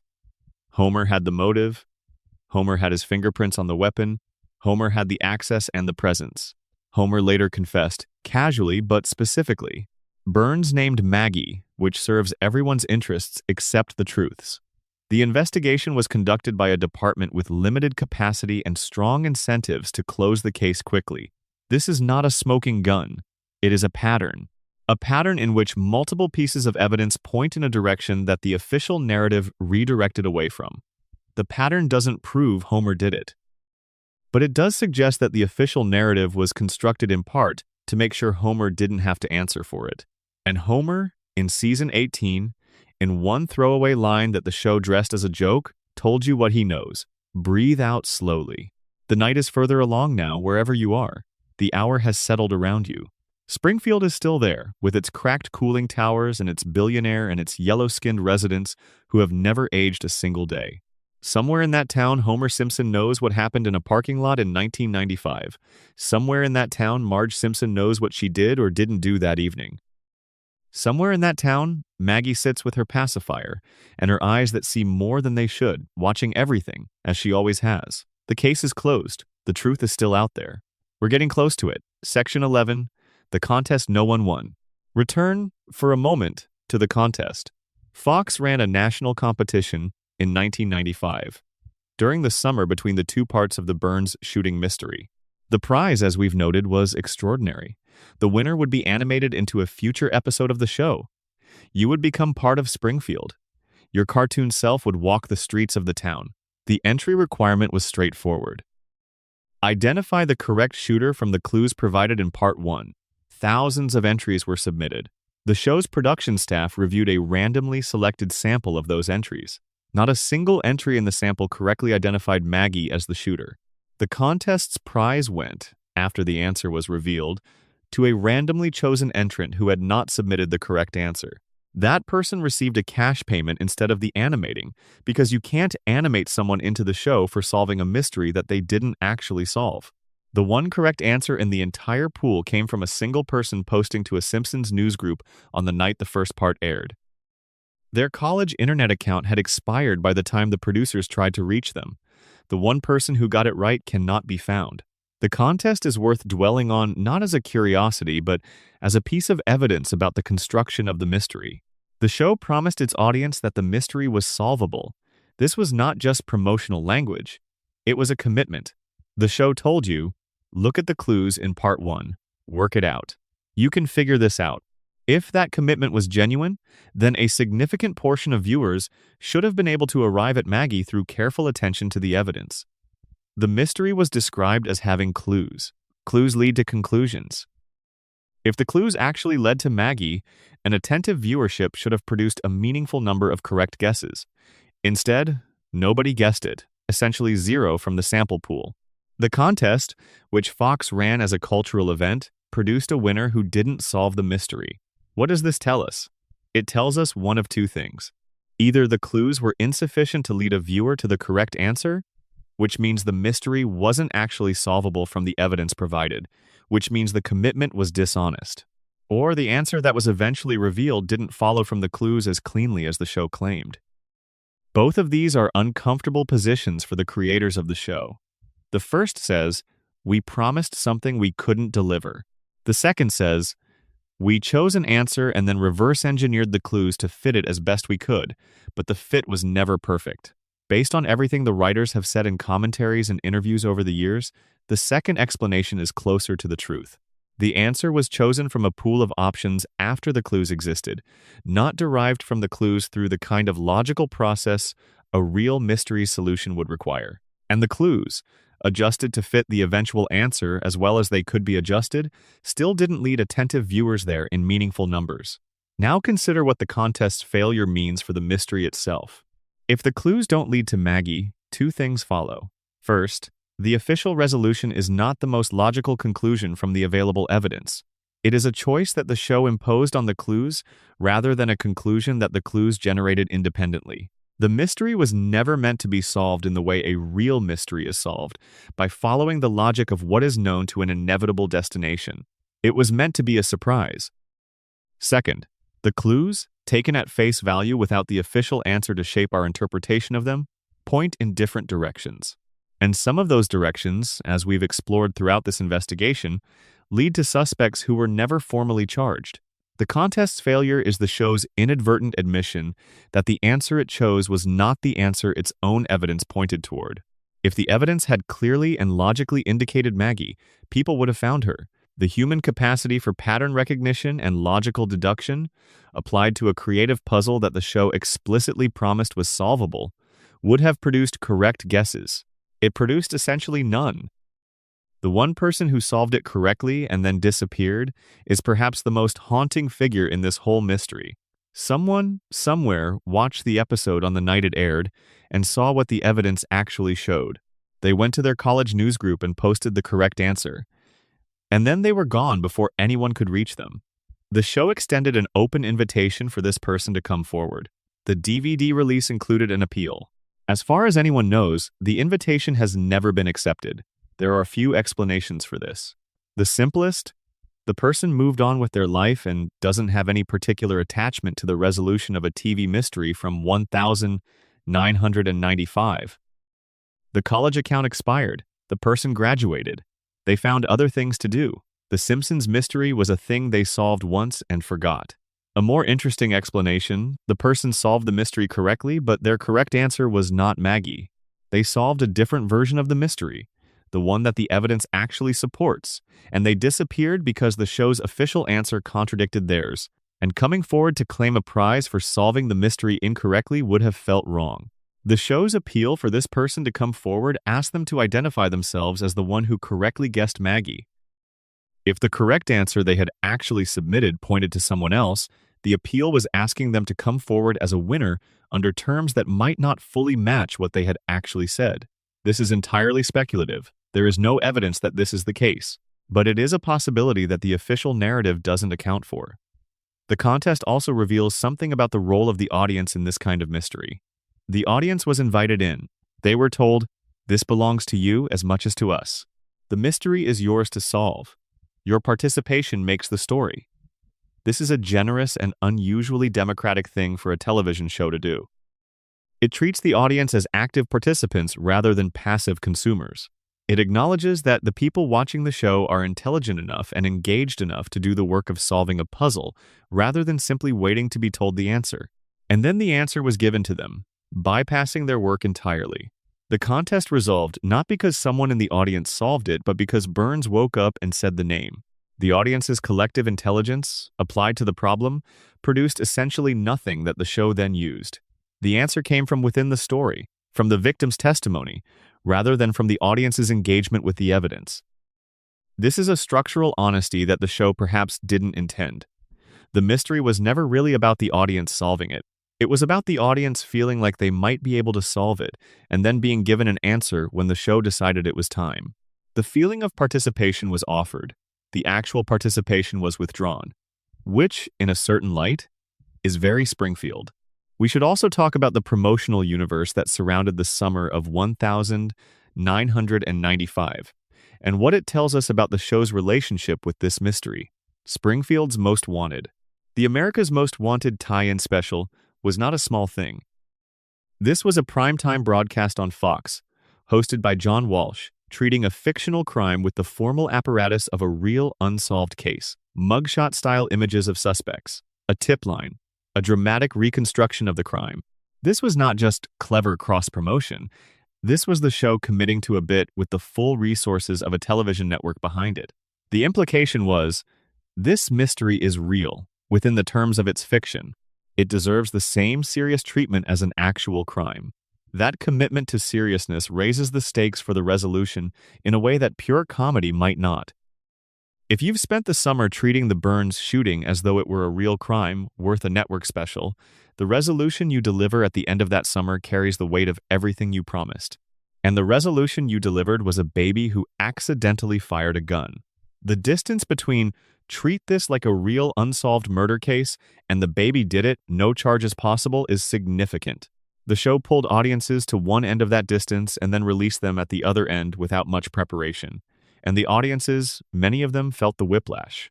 The fan reaction to the resolution was not universally negative, but it was divided in a way that suggests many viewers felt the conclusion didn't honor the investment the summer's promotion had asked of them. The contest was part of that investment. You submitted your theory. You believed you might win. You might become a cartoon, walk the streets of Springfield, exist inside the show you'd been watching for 6 years, and then no one won. And the winner who wasn't a winner got a cash payment. The summer of 1995 was a promise that the resolution of the mystery, quietly, didn't quite keep. Section 12. Who really did it and why Springfield needed it this way? We've been in this mystery for a long time now. We've walked through the crime scene and the suspects and the physical evidence and the investigative failures and the alternate endings and the confession that nobody followed up on and the contest that nobody won. We've thought about Smithers and his alibi that doesn't quite exonerate him. We've thought about Homer and his fingerprints and his season 18 throwaway line. We've thought about Marge and what Burns might have protected rather than expose. Now let's bring it together, not as a single definitive answer, because the honest truth is that the show has never provided the evidence necessary to reach a definitive answer, but as a framework for understanding what actually happened. Because I think what actually happened is more complicated than any single theory, and more interesting, and more in keeping with what Springfield is as a place and what its people are as characters. Here is what the evidence supports. Homer was in that parking lot. The fingerprints are real. He was there. He touched the gun. He was present in the space and time of the shooting. Burns was shot with his own gun. The gun had already left his holster before the shooting. Someone moved it. Someone with access to Burns or to the holster or to the area where the holster could be accessed moved it before the critical moment. Burns said, "Oh, it's you," to someone he recognized. He was calm. He was not afraid. He recognized the person as someone familiar enough not to constitute a threat in his immediate assessment, which turned out to be wrong. Maggie was named. Maggie cannot be prosecuted. Naming Maggie closed the case without further consequences for anyone in Springfield. Here is what I think happened, synthesized from everything we've examined. Homer was in the parking lot. He found the gun, which had been removed from Burns's holster at some earlier point and had ended up in the area. He picked it up, he held it, he may have been on the verge of doing something with it. And then someone else was there. Someone Burns recognized. Someone who, in the moment that followed, made a decision. The most likely candidate for that person, taking everything we know into account, is Marge. Burns said, "Oh, it's you," to someone he knew. He knew Marge. He had fixated on Marge. He would have recognized her in a darkened parking lot with the easy familiarity of someone who has thought about a person more than they should. From Burns's psychological perspective, Marge was a presence. Marge found Homer in the parking lot, or arrived as Homer was already there. She saw the gun. She saw Burns. She understood in a compressed way everything that man had done to her family in the months before that night. The school, the bar, the dog, the son, the contempt. She picked up the gun. Or Homer handed it to her.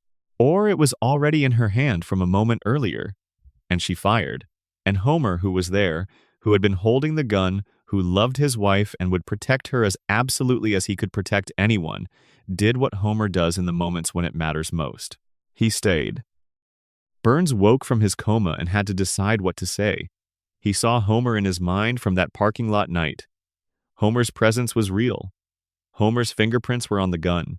But Burns had also seen Marge, and he had said, "Oh, it's you." And he understood, even in the fog of his recovery, that naming Marge came with complications.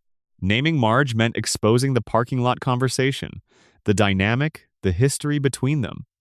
It meant an investigation that would turn up the workplace fixation that Burns would prefer not be on the public record. It meant a prosecution of a woman Burns, in his twisted way, had protected since the moment he laid eyes on her. And there was Maggie. Somewhere in the scene that Burns was reconstructing from damaged memory, there was Maggie. He had seen her, or seen her afterward, or incorporated her presence into the account of events in a way that allowed him to say her name without technically lying, depending on how you define the word. He named Maggie. Maggie cannot be prosecuted. The case closed. Homer went home, Marge went home, Springfield went back to normal. This is not what the show told you. The show told you Burns named Maggie because Maggie was the one who fired the gun in a parking lot lollipop struggle. The show gave you an answer and called it resolved. But the show also gave you the alternate Smithers ending. The show gave you Homer's season 18 confession. The show gave you Burns's own dismissal of the sundial as coincidence. The show gave you a contest that nobody won and a mystery that the clues didn't actually solve. The show has always been ambivalent about its own resolution. It committed to Maggie publicly and in its official records while leaving, in the margins and the throwaway lines and the alternate endings, the evidence that it knew the answer was provisional. And the reason for that ambivalence, I think, is that the people who made the show understood something important about Springfield and about the nature of truth in a place like Springfield. The truth in Springfield is not the thing that gets said. The truth in Springfield is the thing that remains after everything has been said, the residue that the official narrative can't quite absorb. The town voted to make it illegal to acknowledge that Principal Skinner wasn't really Skinner. The town sealed itself under a dome and called it normal. The town went back to drinking the same water from the same river where the three-eyed fish live, and never once asked what it means. Springfield doesn't do truth, it does resolution. And the resolution of the Burns shooting was exactly what Springfield needed. It was clean, it was legal, it was final. It named someone who could not be harmed by the naming. It freed Homer, who needed to be free. It protected Marge, if Marge needed protecting. It closed the investigation before the investigation found anything the town couldn't absorb. The real shooter is whoever was in that parking lot with Homer and Burns. The real shooter is the person Burns recognized with easy familiarity. The real shooter is the person whose continued freedom mattered more than the truth of what happened. The show has given us enough to make a strong case for Marge. It has given us enough to keep Homer in the picture. It has given us the ghost of Smithers in the alternate ending, and the shadow of a dozen other people who had reason to want Burns gone. But here's what the show has most clearly given us, more clearly than any suspect, more clearly than any piece of evidence, the certainty that we will never be told the real answer in a way that the official story will acknowledge. Springfield doesn't do that. Springfield closes and moves on. Springfield makes it illegal to remember. Springfield builds a cover story from the materials available, names a convenient answer, and then continues living under the shadow of cracked cooling towers without asking why the fish have three eyes. The Burns shooting was resolved the way everything in Springfield is resolved, by finding the most functional available answer and making it official. And 30 years later, here we are, still in that parking lot, still holding the gun, still listening for the echo of a shot that the official record says was fired by a baby. Here is what I believe. Someone in that parking lot in 1995 made a decision that changed the direction of a life they could not stand to watch, to be destroyed any further. Someone held a gun that belonged to a man who had never been made accountable for anything. Someone pulled the trigger out of an accumulation of everything that town had absorbed for decades. And Burns woke up and made a choice about what to say, not because it was true, but because the truth was more damaging than the alternative.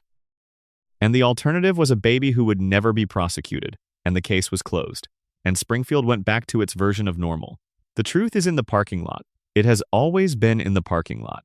The sundial pointed somewhere that night, and the direction wasn't meaningless.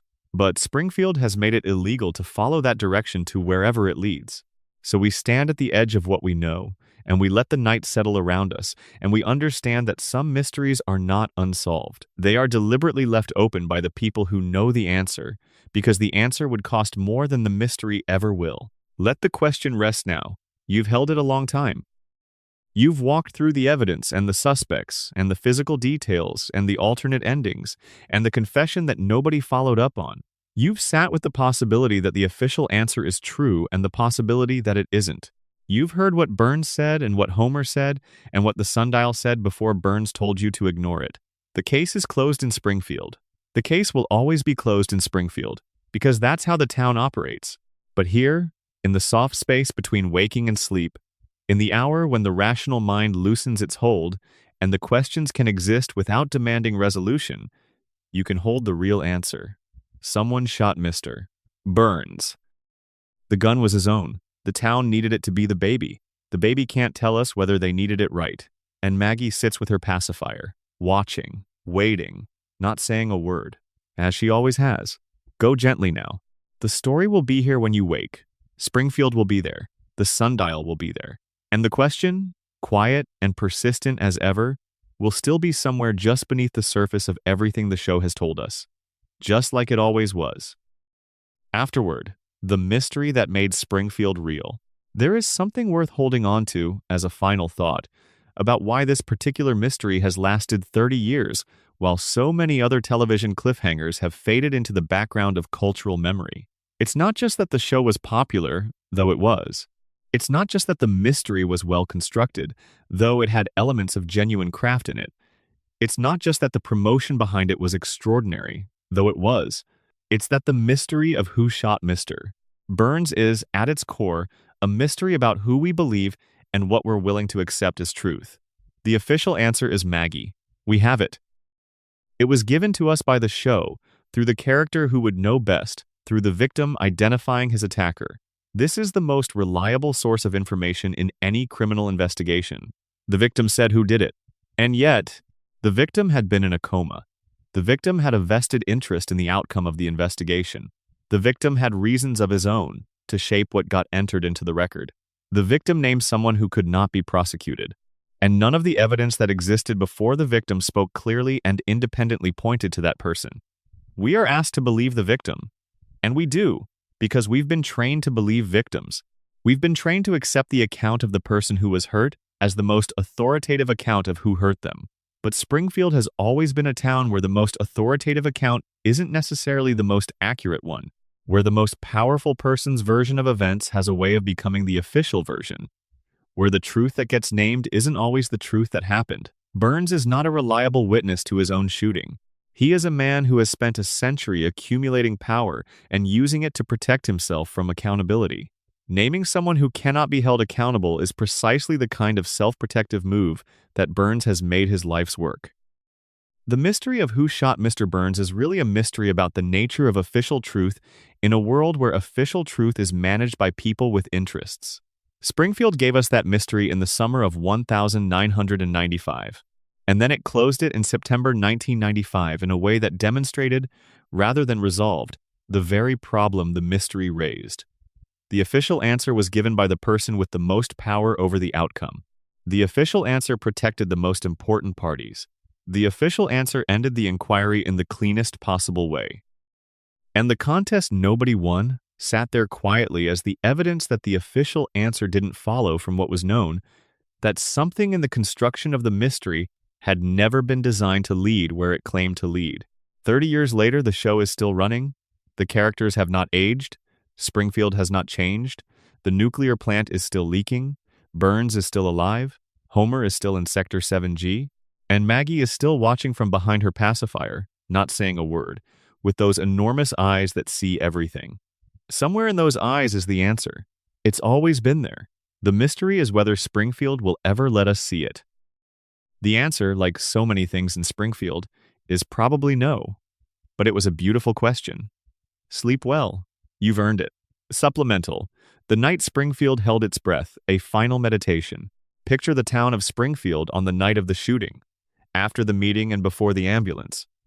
The sun-blocking machine is running. The sky over Springfield is artificially darkened, The light that should fall freely on this town intercepted and redirected by a mechanical disc controlled by the richest man in a town that has no shortage of rich men, but only one who would steal the sun itself. The streets are emptying. The town meeting has dispersed.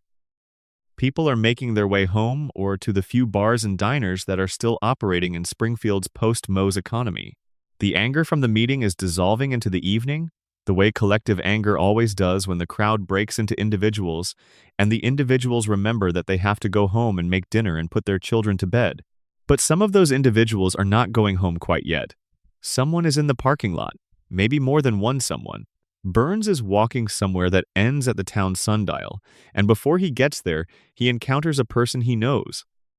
He says, "Oh, it's you." His voice carries whatever tone that greeting carries when you're a century-old billionaire who has just held a town meeting hostage with a sun-blocking machine, and you're now walking through the parking lot in the artificial dusk you created. Something happens. Burns goes down. He lands against the sundial, his hands pointing at letters that will be debated for 3 decades. And the night in Springfield continues. The machine keeps running. The streets keep emptying. The ambulance eventually comes. And somewhere in that parking lot, after the sound of the shot, and the figure of Burns falling, and the weight of what has just happened, someone makes a decision about what to do next.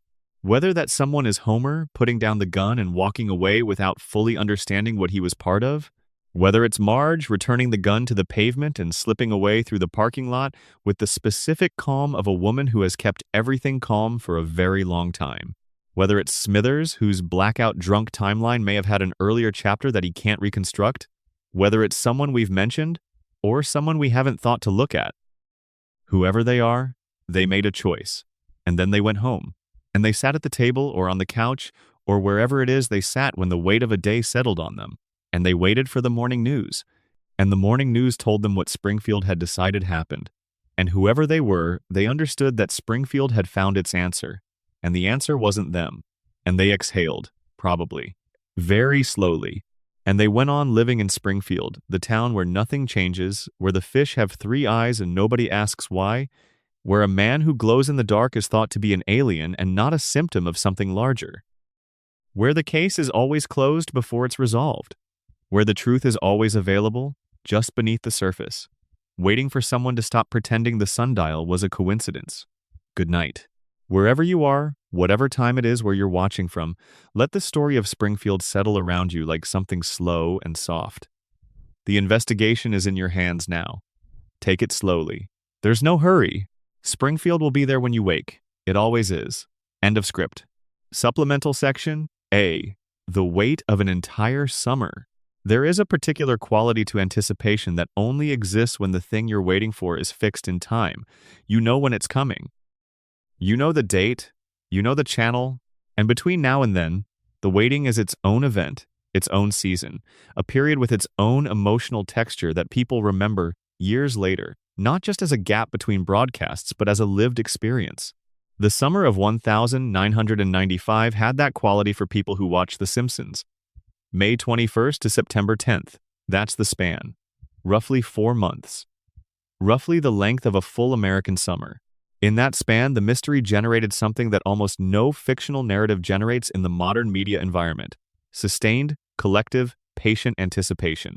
Consider what that means in a contemporary context, just to understand why it mattered so much in 1995. Today, if a show releases a cliffhanger, the internet responds within hours. Theories are generated, spread, debated, refined, and sometimes answered within the same news cycle that produced the original question. The window between the question and the available analysis is measured in hours rather than months.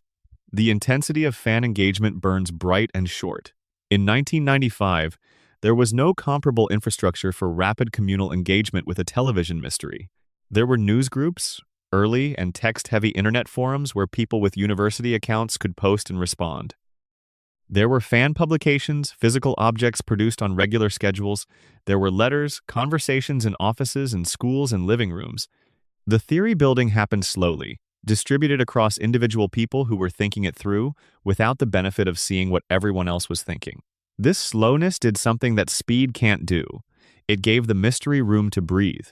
It gave individual fans time to develop their own relationship with the question, to let it turn over in their minds between distractions, to come back to it at quiet moments and add a piece they hadn't considered before.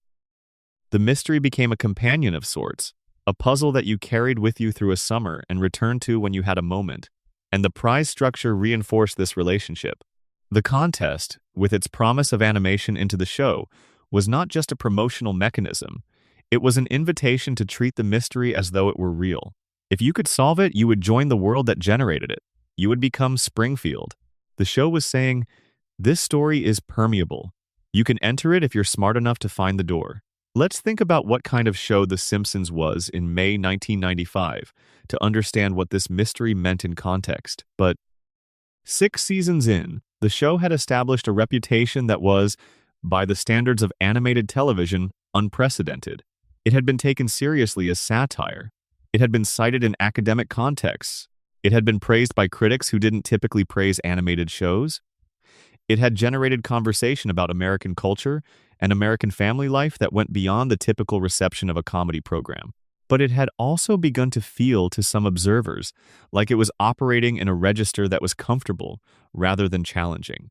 The early seasons had a rawness, a specificity, a willingness to let difficult emotions sit on screen without being resolved by a joke.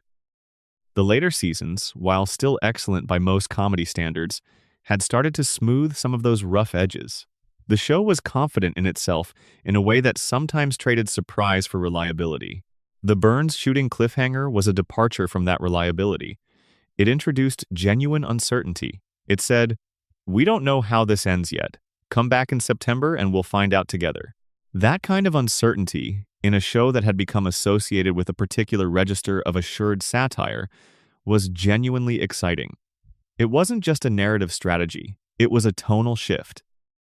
The show was doing something different, reaching for a genre it had never attempted, asking its audience to participate in a way it had never asked before. The audience responded. The promotion worked. The national conversation about the mystery worked. The summer of 1995 was, in terms of collective engagement with a fictional puzzle, something that television had not seen before from an animated series, and has arguably not quite matched since. Now think about what it felt like to be someone who submitted an entry to the contest. You sat down with the episode, you watched it once, maybe twice, maybe several more times. You took the clues seriously. The sundial with its letters. The holster that appears empty. The DNA evidence that the investigation will later reference. The "oh, it's you" that Burns will say to his attacker in a moment the show builds toward but doesn't show you directly. The characters and their motives, arranged and established over the course of 25 episodes of setup. You assembled a theory, you wrote it down, you sent it in, and then you waited. 4 months. There's a particular kind of hope that exists during those 4 months.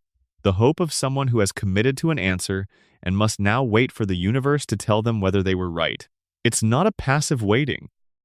It's a waiting that involves intermittent return to the question, checking your reasoning against new details when they surface in interviews or promotional material, adjusting your certainty upward or downward based on things you probably read too much into. And then September came, and the answer was Maggie. For most of the people who had submitted theories, the moment of the reveal was the moment they found out they were wrong. The answer they had reasoned their way toward, the suspect they had assembled evidence for, was not the one the show named. The natural response to being wrong is an attempt to understand what happened. You look at your reasoning and you try to understand where it went off track. You retrace the steps. You identify the point where the evidence you were reading pointed you in the wrong direction. But for a significant number of viewers, that retracing produced not the recognition of an error, but a different, more unsettling conclusion. The evidence in Part 1 didn't point toward Maggie. Their reasoning hadn't led them to Maggie. And the explanation for why wasn't that they had been looking at the wrong clues. The explanation was that the clues they had been given didn't lead where the show said they led. This is the reaction that generated the lasting fan engagement with this mystery. Not simple dissatisfaction with the answer, not a preference for a different shooter. The specific, evidence-based conclusion that the resolution the show provided was not the resolution the evidence supported.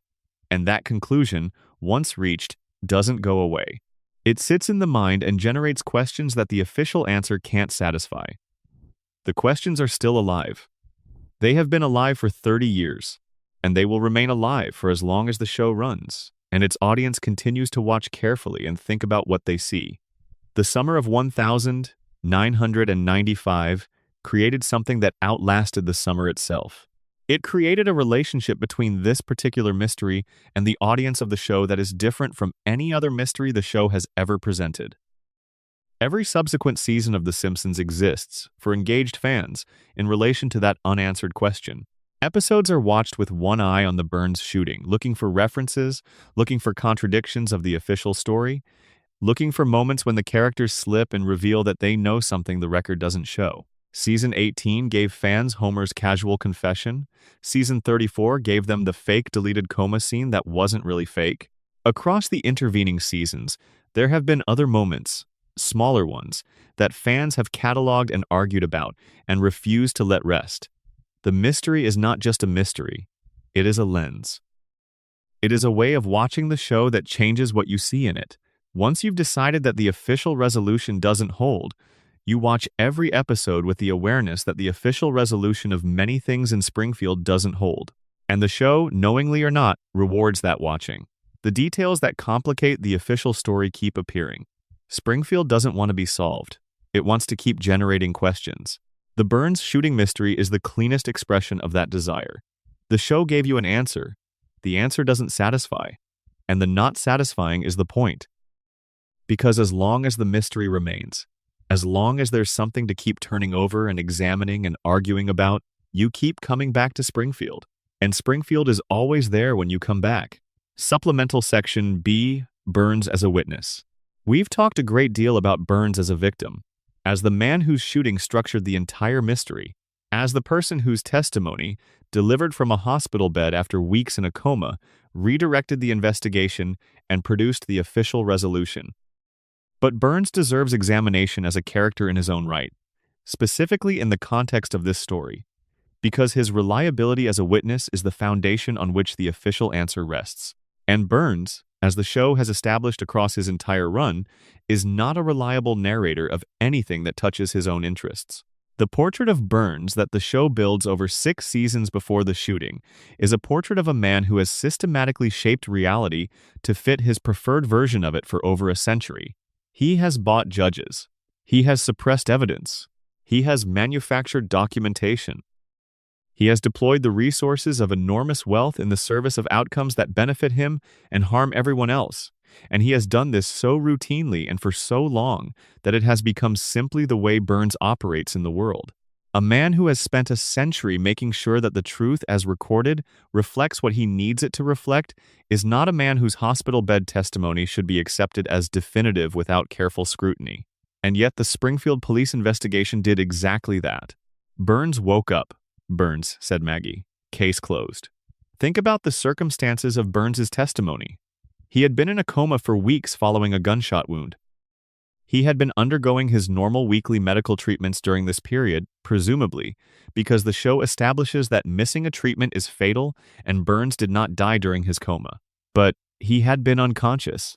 His brain had not been operating in a state of normal waking consciousness.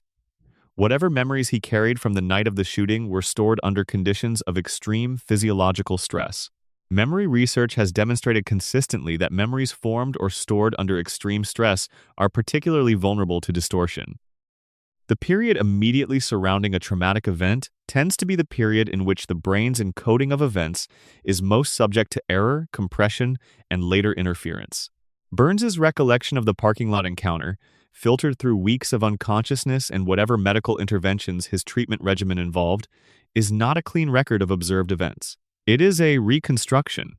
It is the brain's attempt to assemble a narrative from fragments that may or may not be complete or correctly sequenced.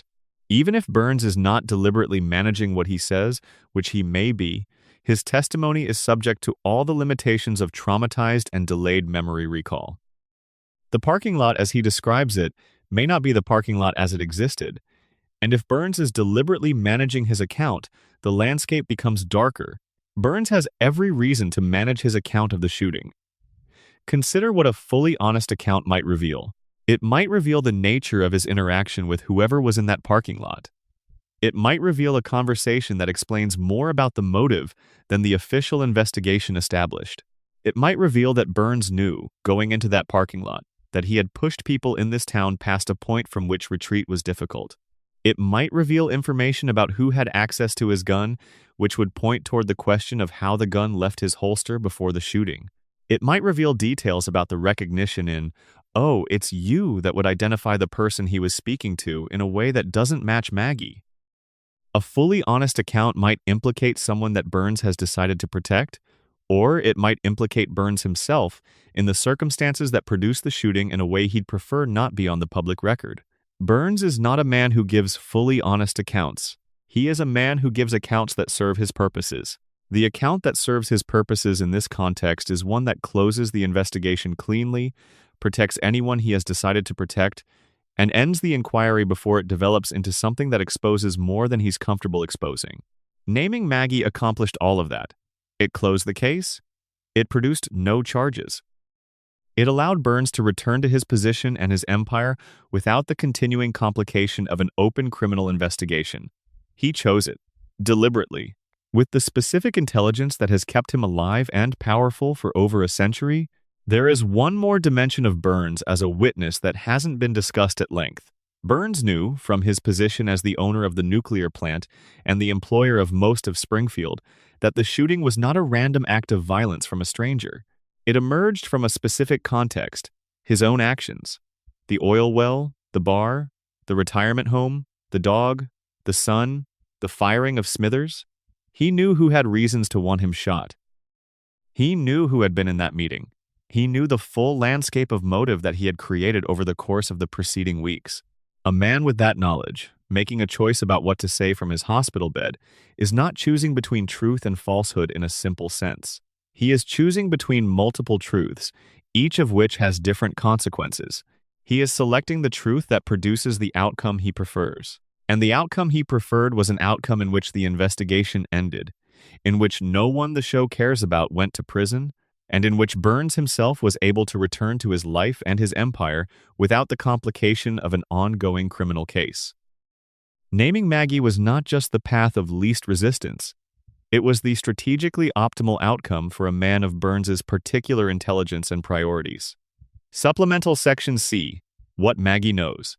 We've spent time on Maggie as a subject of this investigation, as the official suspect, as the person named by Burns, as the baby who moved her pacifier in an empty room after everyone else had left. But there's a dimension of Maggie's relationship to this mystery that we haven't fully examined, and it's the one that, if you sit with it long enough, becomes the most haunting part of the whole thing.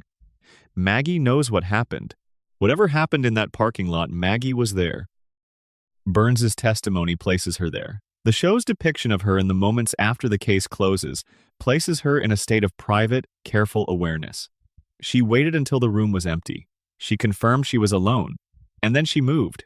A baby who knew nothing about what had happened would not have done that. A baby who had accidentally discharged a gun in a confusing moment would not, days later, alone in a room, check to make sure no one was watching and then quietly reenact the moment. Maggie knows what she did, or she knows what she saw. The show gives her the awareness, but not the language to share it. She can't tell us. She won't tell us. She has decided, with the specific intelligence the show has given her, that silence is the right policy, that what she holds in those enormous eyes stays there. Now consider Maggie's situation from the inside. She is 1 year old. She will be 1 year old for as long as the show runs. She has no means of external communication beyond gesture and expression. She is surrounded by a family that loves her but doesn't quite see her, doesn't quite register the depth of what's happening behind the blank baby exterior she presents to the world. She was present at, or was named as the perpetrator of, or committed, the shooting of the most powerful man in her town. And then the case closed. And everyone went home. And life went on. Maggie went back to being the baby on the couch, the baby in the high chair, the baby who watches everything without saying anything while the family's noise fills every corner of the house. But she carries it. Whatever she knows, she carries. And the show has never given her a moment of release from it. never given her a conversation or a gesture or a revelation that suggests she has processed what happened and reached some accommodation with it. She just carries it, in the same pacifier-sucking, wide-eyed silence that she's always carried everything. The darkest reading of Maggie's final scene, the one where she checks the room is empty before reenacting the trigger pull, is not that she is confessing. The show wants you to read it as a confession, a wink, a moment of cartoonish self-incrimination that closes the mystery with a comedic button. But if Maggie knows everything that happened in that parking lot, and if Maggie has the intelligence the show attributes to her, and if Maggie has concluded that silence is the optimal policy given what she knows, then that final scene is not a confession. It's a reminder to herself. She is holding on to a piece of knowledge that she cannot share and cannot release. She is keeping it alive in the only way available to her, by returning to it in the moments when no one is watching. That is not the behavior of a perpetrator reliving a crime. That is the behavior of a witness who can't speak, keeping the truth present against the possibility that someday, somehow, she'll be able to say what she saw. Maggie doesn't talk. She has chosen not to talk. The show has given her the intelligence to have made that choice consciously. And the thing she's waiting to say, maybe, is this: I was there. I know what happened. And when the moment comes that I can tell you, I will tell you everything. That moment has not come in 30 years. The show has never provided it. Maggie remains in her high chair, watching, holding the knowledge, waiting. The most dangerous figure in Springfield is a 1-year-old who can't speak. Because when she finally does speak, she's going to say something that changes everything we thought we knew. Supplemental section. D. The case for Homer. One more time. We've examined Homer's involvement in this mystery several times from several angles. But there's a reading of Homer's relationship to the Burns shooting that we haven't fully articulated, and which might be the most emotionally honest reading available. The reading is this: Homer didn't shoot Burns. Homer was in that parking lot. Homer touched the gun. Homer knows what happened. And Homer has been carrying the knowledge of what he saw, what he was part of, for 30 years of television seasons, compressing it into his damaged and imprecise memory until the distinction between witness and perpetrator has blurred past the point where he can confidently separate them. The season 18 confession is not Homer confessing to the crime. It is Homer confessing to the scene. He says he shot Burns because, in Homer's compressed and imprecise memory of the event, holding the gun and watching Burns fall are indistinguishable from having pulled the trigger. He was there. He was holding it. Burns fell. In Homer's mind, the causal chain between the gun in his hand and Burns on the ground is direct enough that it feels like the same thing. It isn't accurate, but Homer's relationship to accuracy is always complicated by the damage his brain has sustained. The crayon that was lodged there for decades, the radiation, the accumulated cognitive wear of living in Springfield's contaminated environment. What would it mean for Homer to have been holding the gun and to have watched someone else fire it?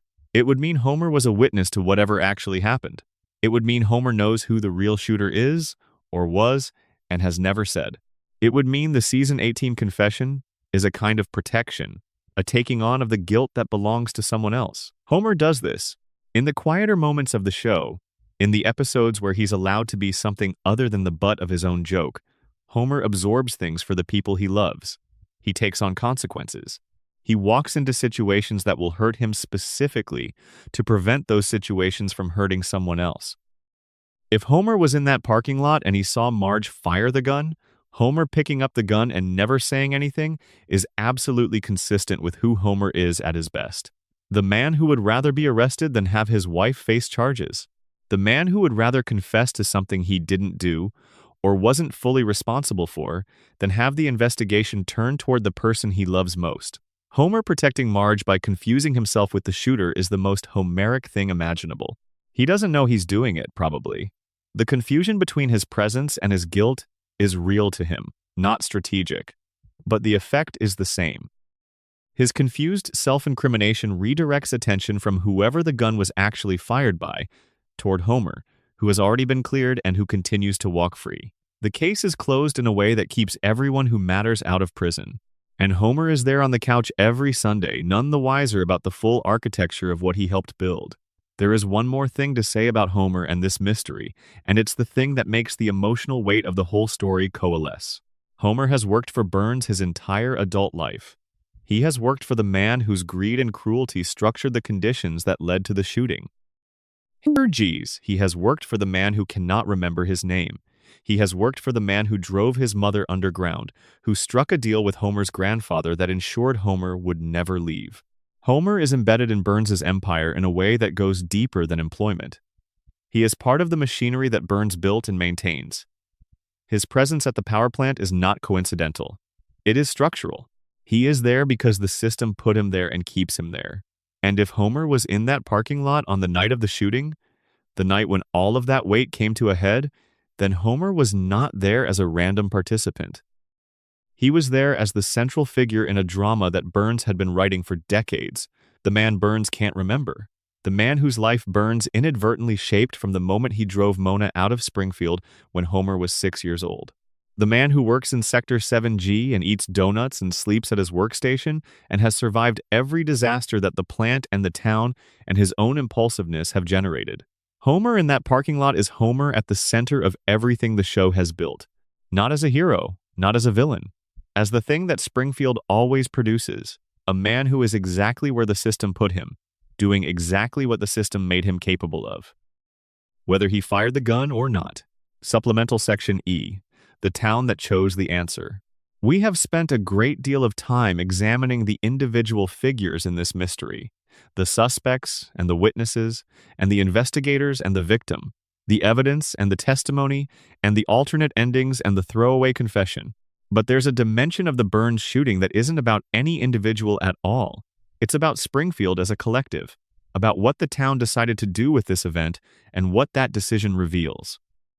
The town of Springfield has, across 36 seasons, demonstrated a consistent and almost breathtaking capacity for collective decision-making about what to acknowledge and what to set aside.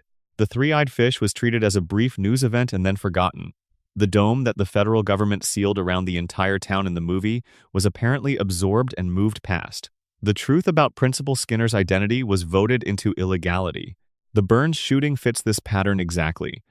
An extremely public, extremely significant crime occurred. The richest man in the town was shot, the evidence was ambiguous, the investigation was imperfect. The verdict, when it finally came, named a suspect who could not be prosecuted and closed the case without producing any charges or any lasting accountability. And Springfield accepted this, immediately, without visible dissent. Nobody in Springfield said, "Wait, something feels wrong here." The investigation was too short. The verdict was too convenient. The evidence didn't really lead where the official conclusion says it led. Nobody in Springfield said this because Springfield doesn't say this about anything. It is a town built on the habit of not saying this. It is a town where the more convenient story routinely replaces the accurate one, and the replacement happens so smoothly that most residents don't register it as a replacement at all. Think about what it would have cost Springfield to pursue the Burns shooting more aggressively. A thorough investigation would have required examining the conduct that produced the shooting, examining Burns's conduct, documenting the oil well theft, the destruction of Moe's bar, the sinkhole under the retirement home, the dog injury, the sun-blocking machine, creating a public record of what Burns had done in the weeks before the shooting. That record would have been damaging to Burns. And Burns controls the power plant, and the power plant powers the town, and the town's economy depends on the plant.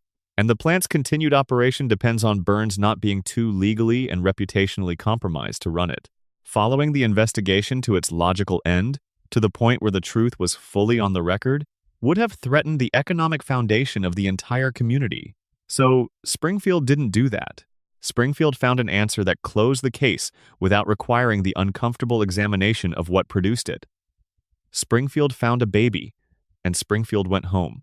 This is not cynicism. It is the mechanics of how communities protect themselves from the consequences of what they actually know.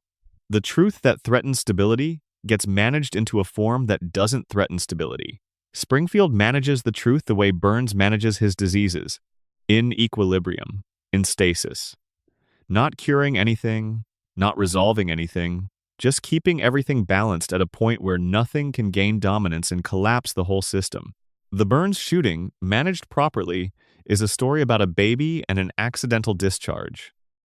Managed improperly, It is a story about what a town allows a powerful man to do for decades, and what finally happens when the accumulated weight of that allowance becomes too much.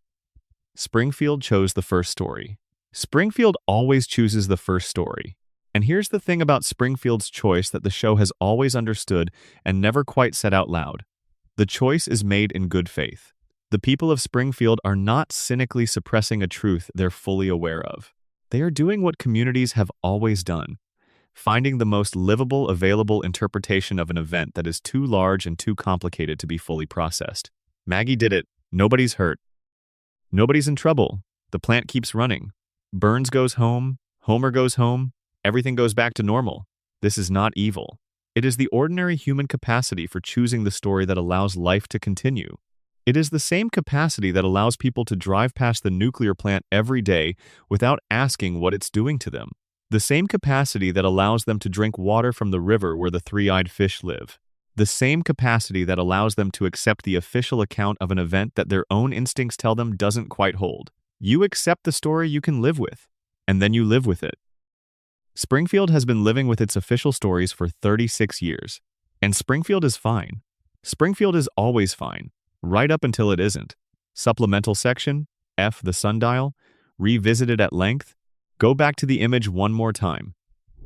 The image that ran in promotions across an entire summer, and that has become one of the most iconic single images the show ever produced. Burns against the sundial, his hands on the face of the clock, pointing at letters that were meant to be read as a clue, and were then dismissed as accidental. The town square quiet around him.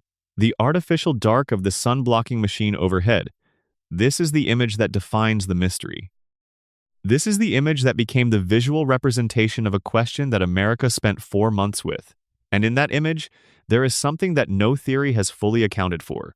Burns is alone. There are no other figures in the frame. No witness. No second person frozen in the act of running away or helping him. No indication in this image of who was just there. The sundial is in a public square. There should be people. After a town meeting that the entire town attended, the surrounding streets should have had people in them, people leaving, people stopping to see what had happened. But the image shows Burns alone. This is, in part, an aesthetic choice. The image of Burns alone against the sundial has more visual power than an image of Burns surrounded by bystanders. The isolation emphasizes the vulnerability of this man who has never before appeared vulnerable. The silence of the frame underscores the enormity of what has happened. But it's also, within the logic of the story, a question. Where was everyone? The parking lot was empty enough that whoever shot Burns could leave without being seen. The square was empty enough that Burns lay against the sundial long enough to be found, which implies a period of unobserved time. In a town where the residents gather to watch minor disputes with the enthusiasm of a crowd at a sporting event, the absence of witnesses to a major public crime is conspicuous. Did everyone leave that quickly? Did the machine's darkening of the sky send people home fast enough that the parking lot and the square emptied before Burns was shot?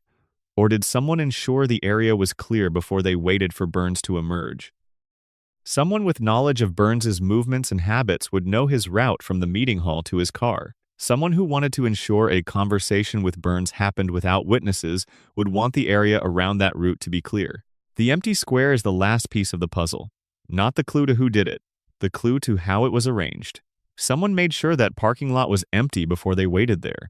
This is the thing that makes the Marge theory and the Homer as witness theory so compelling. Both require a level of intent that the official story's accidental baby explanation doesn't need. But intent is what the show's summer of preparation established. The show spent 6 seasons and an entire episode showing you that people in Springfield had reasons to want Burns harmed, reasons that had been accumulating for years, reasons that were not impulsive, but deep and personal and structural. An impulsive crime doesn't usually produce clean scenes. Impulsive crimes happen in the middle of the action, in the crowd, in the heat of the meeting. Burns should have been shot inside if impulsiveness was the cause. The crowd was there. The anger was at its highest. If someone had simply reacted, they would have reacted then. Burns was not shot inside. He was shot in the parking lot, later when the crowd had gone. In a space that was either coincidentally clear or deliberately cleared, by a person he recognized calmly enough to say, "Oh, it's you," rather than to run or call for help. That recognition, that calm, that absence of surprise, these are the details that point away from accident and towards something more deliberate. Someone who wasn't planning anything would have fled the moment they saw Burns. Or they would have said something. Or they would have created a scene of some kind. A confrontation, an argument, something that witnesses could later describe. There were no witnesses. There was no scene. There was only Burns, slumped against the sundial, and the letters that his hands landed on, and the empty square around him. The sundial points somewhere. Burns said it was meaningless. Burns, who manages information the way he manages his diseases, said the central clue in the most celebrated mystery in the show's history was a coincidence. Maybe. Or maybe Burns was telling the truth in the only way available to him, while still protecting whoever he needed to protect. The letters meant something. He just didn't want anyone to know what. Think one more time about what W and S mean if you're standing in front of the sundial, rather than looking from Burns's perspective. Not M and S. W and S.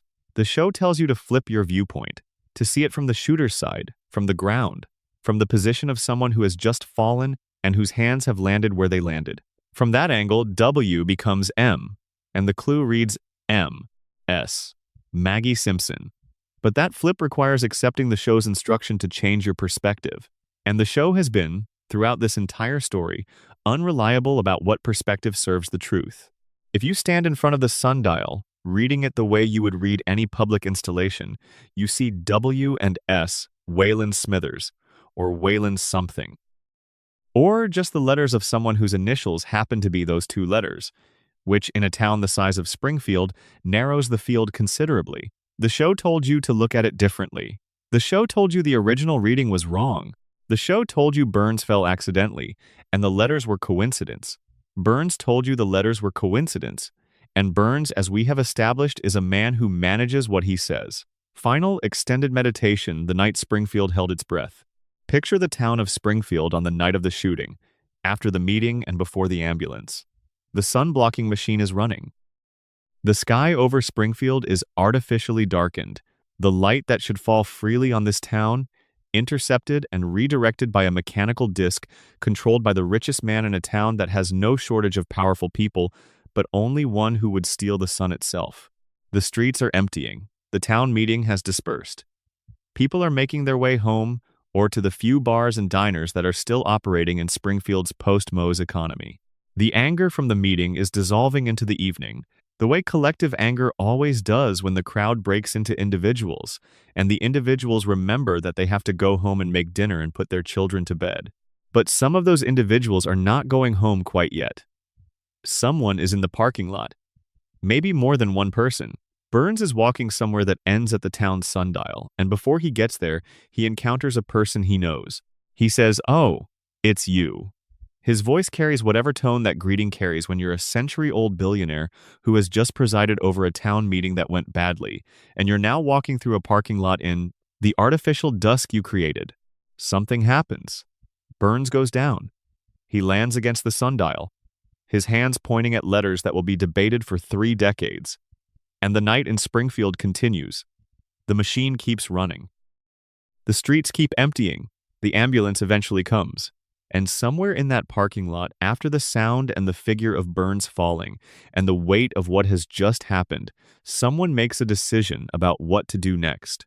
Whether that someone is Homer, putting down the gun and walking away without fully understanding what he was part of, whether it's Marge, returning the gun to the pavement and slipping away through the parking lot with the specific calm of a woman who has kept everything calm for a very long time, whether it's Smithers, whose blackout drunk timeline may have had an earlier chapter that he can't reconstruct and doesn't want to.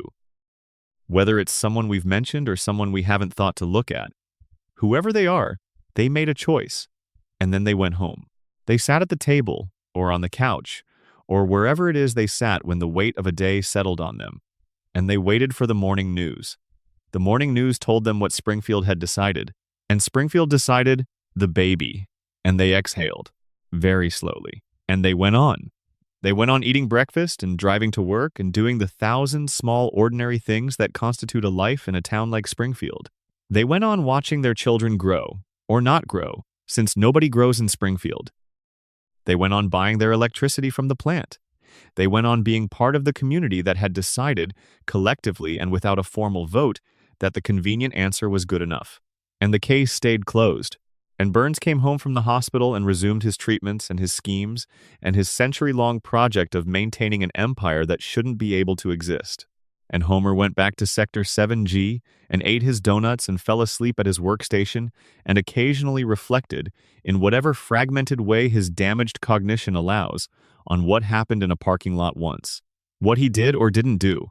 What he held in his hands. What fell. And Marge kept the house, made the dinners, managed the anxiety that nobody in her family fully sees, went on being the foundation of everything, the person without whom the structure fails, the person who absorbs what the rest of the world generates and converts it into something manageable. And Maggie sat in her high chair, watched everything, said nothing, as she always has, as she always will. The mystery of who shot Mr. Burns is not a mystery that Springfield intends to solve. It is a mystery that Springfield has decided to live with, in the same way it lives with the three-eyed fish and the contaminated water and the billionaire who glows in the dark after his weekly treatments and the principal, whose name isn't really his name. Springfield lives with its mysteries because solving them would cost more than living with them, because the truth, in Springfield, is always slightly more dangerous than the lie, because the system was built to absorb certain truths and redirect attention away from others, and that system has been running for 36 years and shows no sign of stopping. The case is closed. The real answer is somewhere in Springfield, carried by whoever carries it, known in the particular way that things are known when they cannot be said. A piece of private knowledge that sits in the space between what happened and what was recorded. And between those two things, in that gap, is where the real Springfield lives. Not the Springfield of the official record, where Maggie fired a gun and nobody was charged and everything went back to normal. The Springfield of the things that happened but weren't allowed to be true. The Springfield of the three-eyed fish that nobody followed up on. The Springfield of the dome that was sealed and removed without national consequence. The Springfield of the truth about Skinner that was voted into illegality. That Springfield, the one underneath the official one, is the one that 30 years of audience engagement has been trying to reach. We've gotten close tonight. We've sat with the evidence and the suspects and the contradictions and the official answer that doesn't quite hold. We've followed the sundial and the DNA and the fingerprints and the empty holster and Burns's careful testimony to the places they actually lead, rather than the place the show told us they led. And where we end up is not a clean answer. It is not a solved mystery in the traditional sense, with a name and a motive and an explanation that ties up every loose thread. Where we end up is here, in the parking lot, in the artificial dark, with the sundial nearby and the machine still running overhead, and the knowledge that something happened, and the knowledge that Springfield decided what it would mean, and the knowledge that what Springfield decided and what actually happened are two different things. And that gap between them, that gap that the show opened in May 1995 and has never fully closed, is still alive. It will still be alive the next time you watch the episode, and the time after that, and every time after that, because Springfield doesn't let things close. Not really. It just makes them official. Rest now. The sundial will be there when you return to it. Springfield will be there. The letters will still be carved into the stone, pointing wherever they point, meaning whatever they mean to whoever is standing in front of them. The parking lot will still be there in the artificial dark. And somewhere in that town, someone is still carrying what happened. Quietly, as Springfield taught them to. Good night. Supplemental Section G, the show's relationship with its own mystery. There is a quality that very few television mysteries achieve, and which the Burns shooting achieved almost by accident in its aftermath. The quality of becoming more interesting after it has been officially resolved than it was before. Most mysteries, once solved, lose a certain kind of energy. The question is answered. The engine stops. The audience can file the story away as complete and move on to whatever comes next. Resolution is a form of closure, and closure, while satisfying, tends to end engagement rather than extend it. The Burns shooting doesn't work this way. The resolution, delivered in September 1995, did not end the engagement. It rerouted it. People who had been asking, "Who did it?" started asking a different question. Did the show actually answer the question it posed? And that second question turns out to be far more durable than the first. The who did it question has a lifespan of one summer. It was always going to end in September. The question of whether the answer was legitimate, whether the mystery was constructed in good faith, whether the clues actually led where the show claimed they led, that question doesn't have an expiration date. It is structural rather than narrative. It is about the integrity of the storytelling rather than about the content of the story. And structural questions, questions about how something was made and whether it was made honestly, have a much longer shelf life than narrative questions. Questions about what happened next.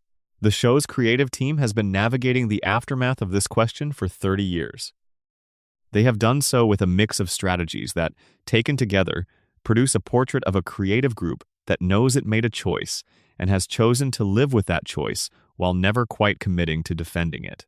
Al Jean's 2015 statement that Homer was not in a coma, made in response to the coma theory, was clean and direct. He said it wasn't true. He moved on. The Burns shooting has never received an equivalent statement. Nobody on the creative staff of The Simpsons has stood up and said, Maggie shot Burns. This is what happened. The evidence supports this. The mystery was solved correctly. We stand behind it. Instead, the show has generated the alternate Smithers ending. It has generated Homer's season 18 confession. It has generated the season 34 fake deleted scene that wasn't fake. It has engaged with the mystery obliquely, from the corners, in ways that acknowledge its ongoing life without endorsing any particular alternative. This is not silence. It is something more deliberate than silence. It is the maintenance of ambiguity by a creative team that understands, perhaps better than anyone, that ambiguity is what keeps the audience returning. The show has also made a number of choices in the years since the shooting that read differently, once you've accepted that the official resolution might not be the whole story. Burns's medical situation, established as requiring weekly radiation treatments that must not be missed, creates a structural dependency on Smithers that the show returns to periodically. Smithers managing Burns's treatment schedule is not a background detail. It is, the show has established, the mechanism of Burns's continued existence. The relationship between that dependency and the shooting is never explored, but it sits there, in the architecture of the show's established canon, as a detail that points toward the importance of the firing. Burns fires Smithers. Smithers, who is the caretaker of Burns's survival, is removed from that role, and then someone shoots Burns. The causal connection that the show never draws is, Burns's survival was destabilized before the shooting, not by the shooter, but by Burns himself, in the moment he fired Smithers. The shooting, in this light, is one crisis in a sequence that Burns initiated by disrupting his own life support system. Whoever shot Burns might have known this, might have understood that the combination of Burns without Smithers and Burns without the community's goodwill created a window of vulnerability that hadn't existed before, a window in which Burns was exposed in ways he normally wasn't. The shooting happened in that window.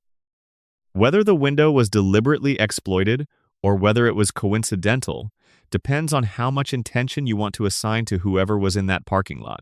There is one more thing the show has told us about the Burns shooting that we haven't fully examined. The show has told us that the mystery was worth making, worth promoting, worth the elaborate national contest and the America's Most Wanted special, and the summer of buildup, and the full animation of an alternate Smithers ending, and all the other resources that went into constructing and sustaining this particular narrative. Why was it worth making? Not commercially. The commercial reasons are obvious.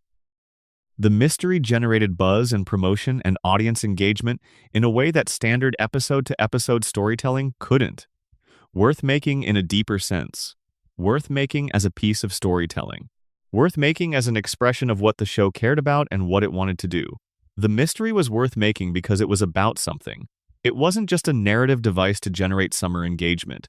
It was, at its core, a story about what happens when you give everyone in a community a reason to act and then ask who actually did it. The answer to that question, in a community like Springfield, is complicated. In a community where the powerful have always shaped the record, where the convenient story has always replaced the accurate one, where the truth has been voted into illegality at least once and suppressed in other ways across dozens of episodes, the answer to who did it is always going to be whoever the community decided did it. The murder mystery format traditionally assumes that the truth is findable.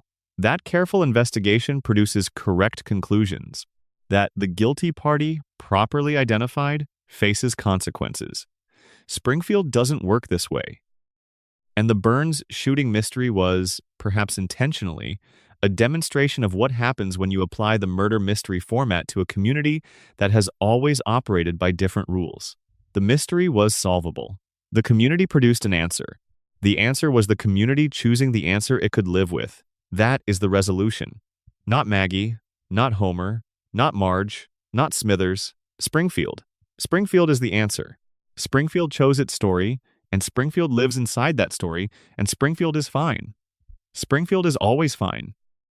Supplemental section H. What? The contest winner knew. Return one more time to the person who solved the mystery correctly on the night of the original broadcast. They were on a college news group. They posted the correct answer. The account is now gone. The person has never come forward. Think about who this person is. They watched part 1 on the night it aired, May 21st, 1995, and they saw something in it that the thousands of contest participants who spent the entire summer studying the episode didn't see. They arrived at the correct answer immediately from a single viewing without the benefit of repeat watches or internet analysis threads or any of the infrastructural apparatus of sustained fan engagement. They just saw it. This suggests one of two things.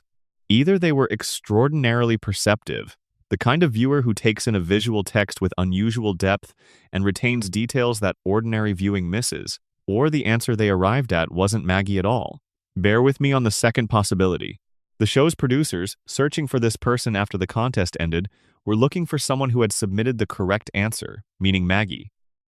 The search was conducted after the official answer was known, which means the search was looking for someone who had written the word Maggie in their newsgroup post. But what if the newsgroup post said something else?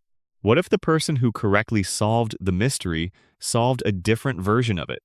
What if they arrived at the conclusion that the evidence in part 1 most naturally supported, which may not have been Maggie, and that conclusion happened to match what the show eventually told them happened in some indirect or partial way?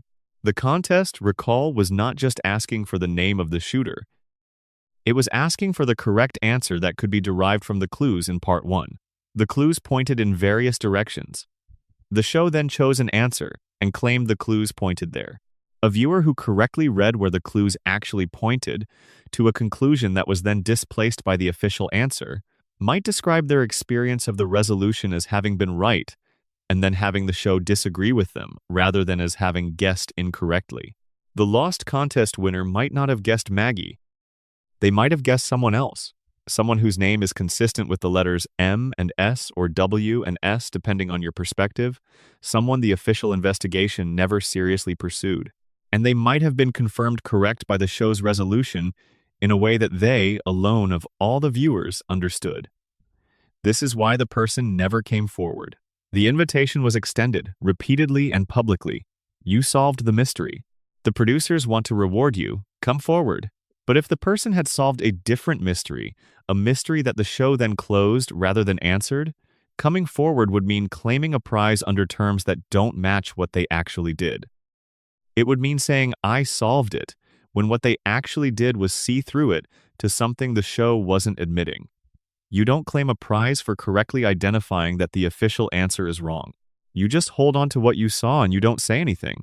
You keep the knowledge the way Springfield keeps knowledge, quietly, in the space between what happened and what was recorded. And you watch the show keep running, season after season. The same characters, the same town, the mystery officially closed and officially untroubled.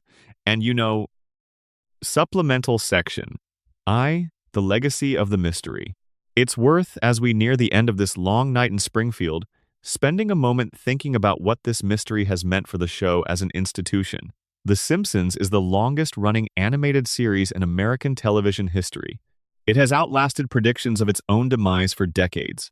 Every few seasons, someone writes an essay about how the show should end, how its best days are behind it, how the right thing to do would be to let the characters age, to let the story complete itself, to give the audience a real conclusion rather than an endless continuation.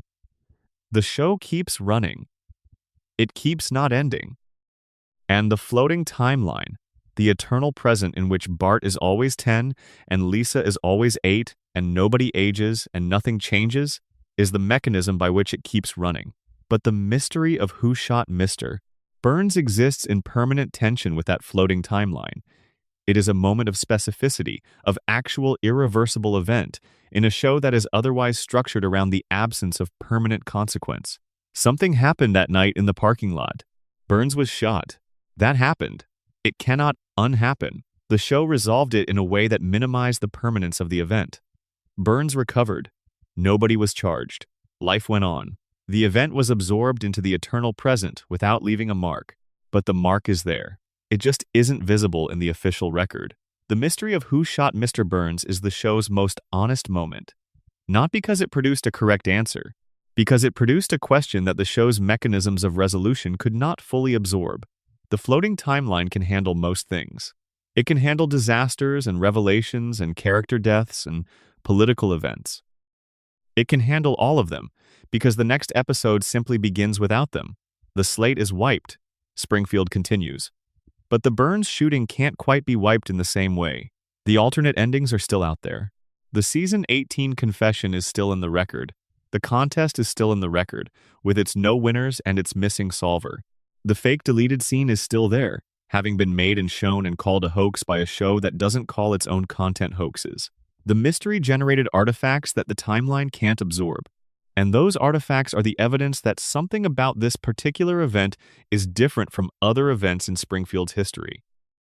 Something stuck. 30 years from now, if the show is still running, the Burns shooting mystery will still be a topic of discussion. Not because it was the show's best episode, though it was among its most ambitious. Not because it was the most dramatically rich story, though it had real emotional depth, but because it was the moment the show made a promise and then chose a particular relationship to that promise. And the nature of that choice, the choice to close rather than resolve, to provide an answer that satisfies some criteria while falling short of others, is a choice that reveals something true about Springfield, and true about storytelling, and true about the way communities handle inconvenient realities. Springfield closed the case. The show closed the story. The mystery stayed open.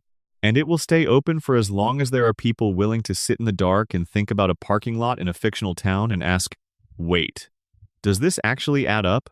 It doesn't. And that's the whole point. Supplemental section J. Homer and Marge. In the parking lot, in the dark, let's end where the mystery began and where the mystery lives. In the parking lot, in the artificial dark of Burns's sun-blocking machine, in the few minutes between the end of the town meeting and the discovery of Burns against the sundial, here is the scene as I understand it, assembled from everything we've examined. Homer is already there. He was angry.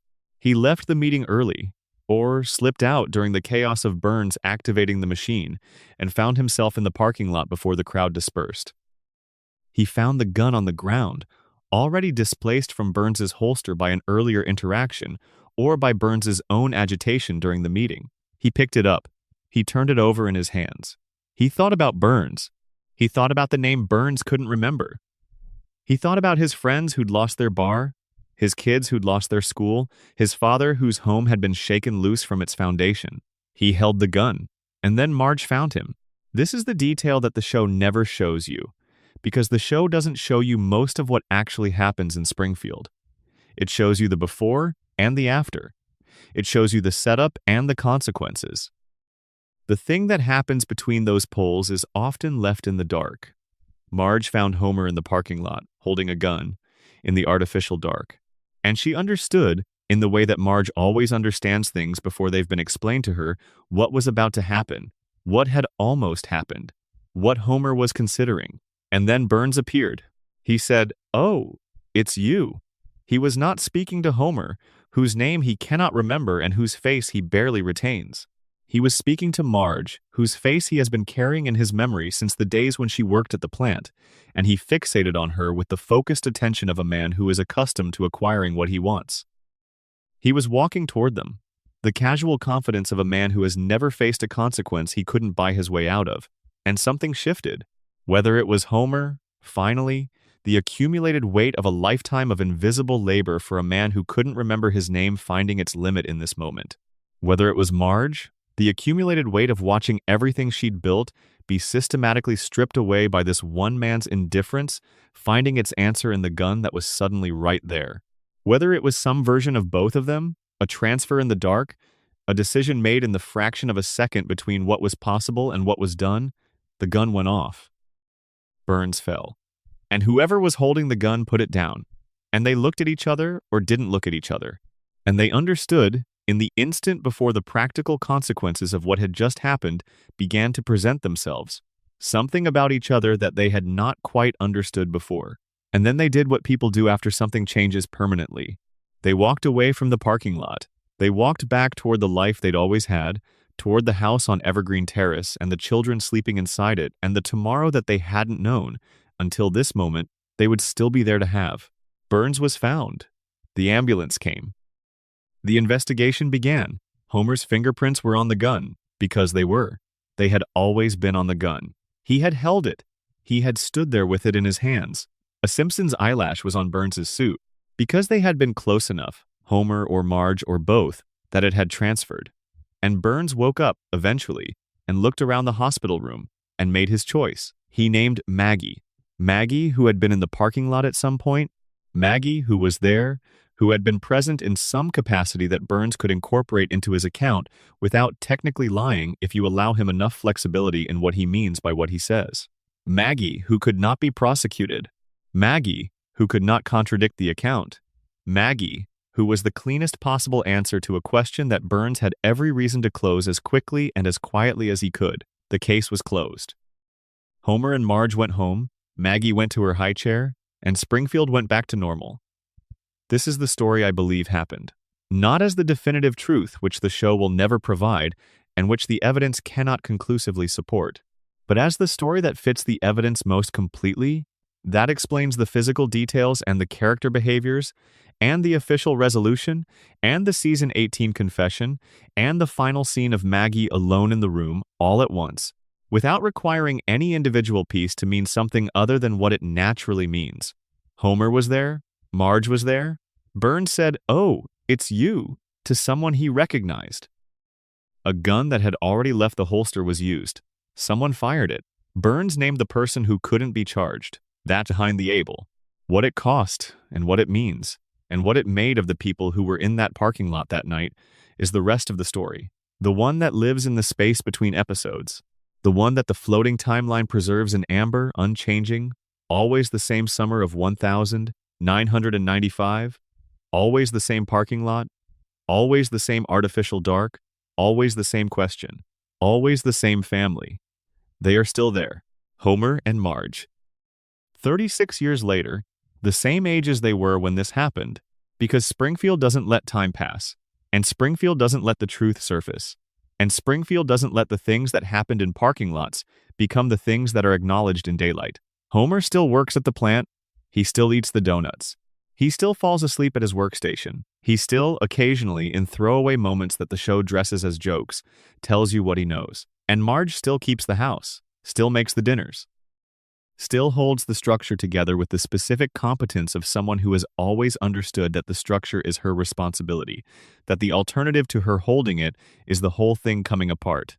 And between them, unspoken and unspeakable and absolutely present, the knowledge of a parking lot and a gun, and a man who said, "Oh, it's you," and fell. They carry it together. The way people who love each other carry the things that cannot be said, quietly, for as long as they need to. Which in Springfield is forever. Which in Springfield is the whole point. And now you know as much as anyone who has ever looked at this mystery from the outside can know. Which is to say, you know what happened. You just can't prove it in a court that Springfield would recognize. Which is how Springfield works. Which is how it has always worked. Which is why the sundial is still there. And the letters are still carved into the stone. And the mystery is still alive 30 years after the case was officially closed. The parking lot will be there tomorrow. The question will be there tomorrow. And Springfield, impossible and yellow and eternal, will be there when you come back to it. Sleep well. You've earned it. Good night. Supplemental section, K. The architecture of Springfield's denial, and why the Burns mystery is its purest expression. To understand why the Burns shooting mystery has lasted 30 years, You need to understand something deeper about Springfield as a place. Not as a fictional town in a cartoon, but as a portrait of a particular kind of community. A community that has developed, over decades, an extraordinarily sophisticated set of mechanisms for not knowing things it cannot afford to know. We've touched on this in earlier sections. The three-eyed fish and the contaminated water, the dome, the vote about Skinner's identity. These are examples of the same underlying phenomenon. Springfield has always had the capacity to collectively ignore the evidence of its own situation. But the Burns shooting is where this capacity becomes most explicit, most examined, and most revealing. Because the Burns shooting is the one moment in the show's history where the mechanism of denial wasn't just employed, it was displayed. You watched it happen in real time. You watched the investigation fail to pursue obvious avenues. You watched the victim provide testimony that served his interests rather than the truth. You watched the official answer be accepted by everyone, despite the fact that almost nobody had independently arrived at it. You watched Springfield choose. The choice Springfield made about the Burns shooting is structurally identical to choices that real communities make about things that are too uncomfortable to fully examine. Real communities do this routinely.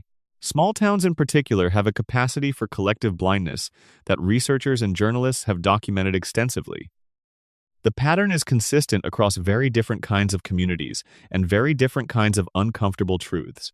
When a truth is threatening enough to the community's self-image or economic stability or social cohesion, the community develops mechanisms for not seeing it, not through any coordinated conspiracy, but through the organic process of many individual people simultaneously concluding that not asking certain questions is preferable to asking them. The most powerful people in the community have the most influence over which questions get asked. They don't need to suppress the questions through force. They simply need to create conditions in which asking those questions seems more costly than not asking them. Burns created those conditions in Springfield through the employment he provided and the economic dependency he cultivated. You don't aggressively investigate the man who employs a significant portion of your town if you understand, even intuitively, that the consequences of that investigation might include disruptions to the employment relationship. You investigate just enough to close the case, and then you stop. The Springfield Police Department's investigation of the Burns shooting is a textbook example of this dynamic. The investigation moved through the obvious avenues with enough visible activity to constitute an investigation. It questioned suspects.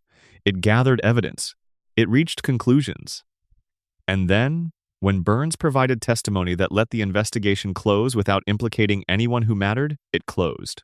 This is not the investigation of a department that was trying to find the truth. It is the investigation of a department that was trying to discharge its formal obligation to appear to seek the truth. These are different things. Chief Wiggum's department has always operated in the second mode rather than the first. The show has established, across its entire run, that the Springfield Police Department is a reactive organization that responds to situations rather than investigating them. They show up when called, they process what's in front of them, they close cases when cases can be closed. The Burns shooting gave them a case that could be closed. Eventually, when Burns woke up and gave them a name, so they closed it. The question of whether the name Burns gave them was accurate was not a question the department had the capacity or the inclination to pursue. This is how institutional denial works at the organizational level, not through active suppression of truth, through the passive preference for the answer that requires the least further work. The lasting engagement with the Burns shooting mystery is, at its core, a refusal to participate in this particular form of collective denial. When people spend time in mystery forums debating who really shot Mr. Burns, when they pull out the episode and watch it for the 5th or 15th time, looking for the detail they might have missed, when they write long analyses of the sundial clue and the DNA evidence and the fingerprints and the testimony, they are performing an act that Springfield cannot perform on its own behalf. They are refusing to accept the close at face value. They are insisting that closing and resolving are different things. They are treating the mystery as something that deserves a real answer, not just a convenient one. And in doing this, they are implicitly criticizing Springfield. They are saying, the way this community handled this event was not adequate. The investigation was insufficient. The evidence was not properly examined. The victim's testimony was not properly scrutinized. The available answer was accepted because it was available, not because it was true.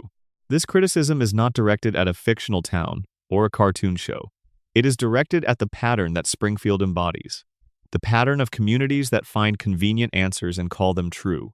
The pattern of powerful people who shape the record to protect themselves and the communities that allow them to do so. The pattern of official investigations that discharge their formal obligations without actually pursuing the truth. Springfield is every town. And every town has its Burns shooting. The specific event varies. The mechanism is the same. There's something worth sitting with in that recognition. The reason the Burns shooting mystery has lasted 30 years is not that it's a good puzzle. It is, but good puzzles get solved and then people move on. The reason it lasts is that it points at something true about the world beyond Springfield, something that the world beyond Springfield would prefer not to look at too directly. The most powerful person in a community shapes what gets known and what doesn't. The most available answer to a threatening question tends to become the official answer. Investigations that could implicate the powerful tend to find reasons to stop short of doing so. Communities choose the stories they can live with over the stories that are actually true. These are not comfortable observations. They are not the kind of thing that fits neatly into 30 seconds of conversation or a quick shared meme. They require the slow, patient engagement that mystery thinking demands. The careful attention to what the evidence actually shows, rather than what the official story says it shows, the willingness to sit with uncertainty rather than rushing to the comfort of resolution. The Burns shooting mystery rewards that kind of engagement because it was constructed, whether intentionally or not, as a model of exactly this dynamic.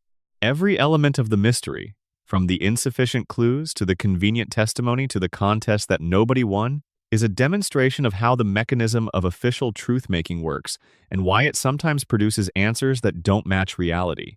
Springfield showed you the mechanism. 30 years of fan engagement has been the process of refusing to look away from what the mechanism reveals. Now let's talk about what this means for how we watch the show going forward. Every episode of The Simpsons, from the earliest seasons to the most recent, is set in a community with a specific relationship to truth. Springfield doesn't operate on truth. It operates on the stories that serve the community's stability and the interests of the powerful people within it. Once you understand this, things you might have dismissed as animation convention or sloppy continuity start to look different. The characters don't age, not just because animated shows use floating timelines. They don't age because Springfield has decided that aging is not something that happens here. The catastrophes reset not just because serial episodic television requires it. They reset because Springfield votes, collectively and invisibly, to reset them.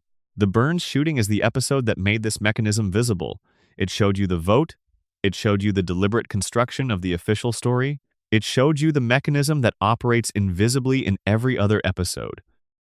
Which means that the Burns shooting mystery is not just a mystery about who pulled a trigger in a parking lot. It is a key that unlocks a different reading of everything else in the show. Watch any episode of The Simpsons with the awareness that you are watching a community that has decided what it will and won't acknowledge, and the episodes look different. The comedy lands differently. The sentiment feels different. The moments of apparent resolution reveal themselves as the products of collective choice rather than natural story endings. Springfield chooses.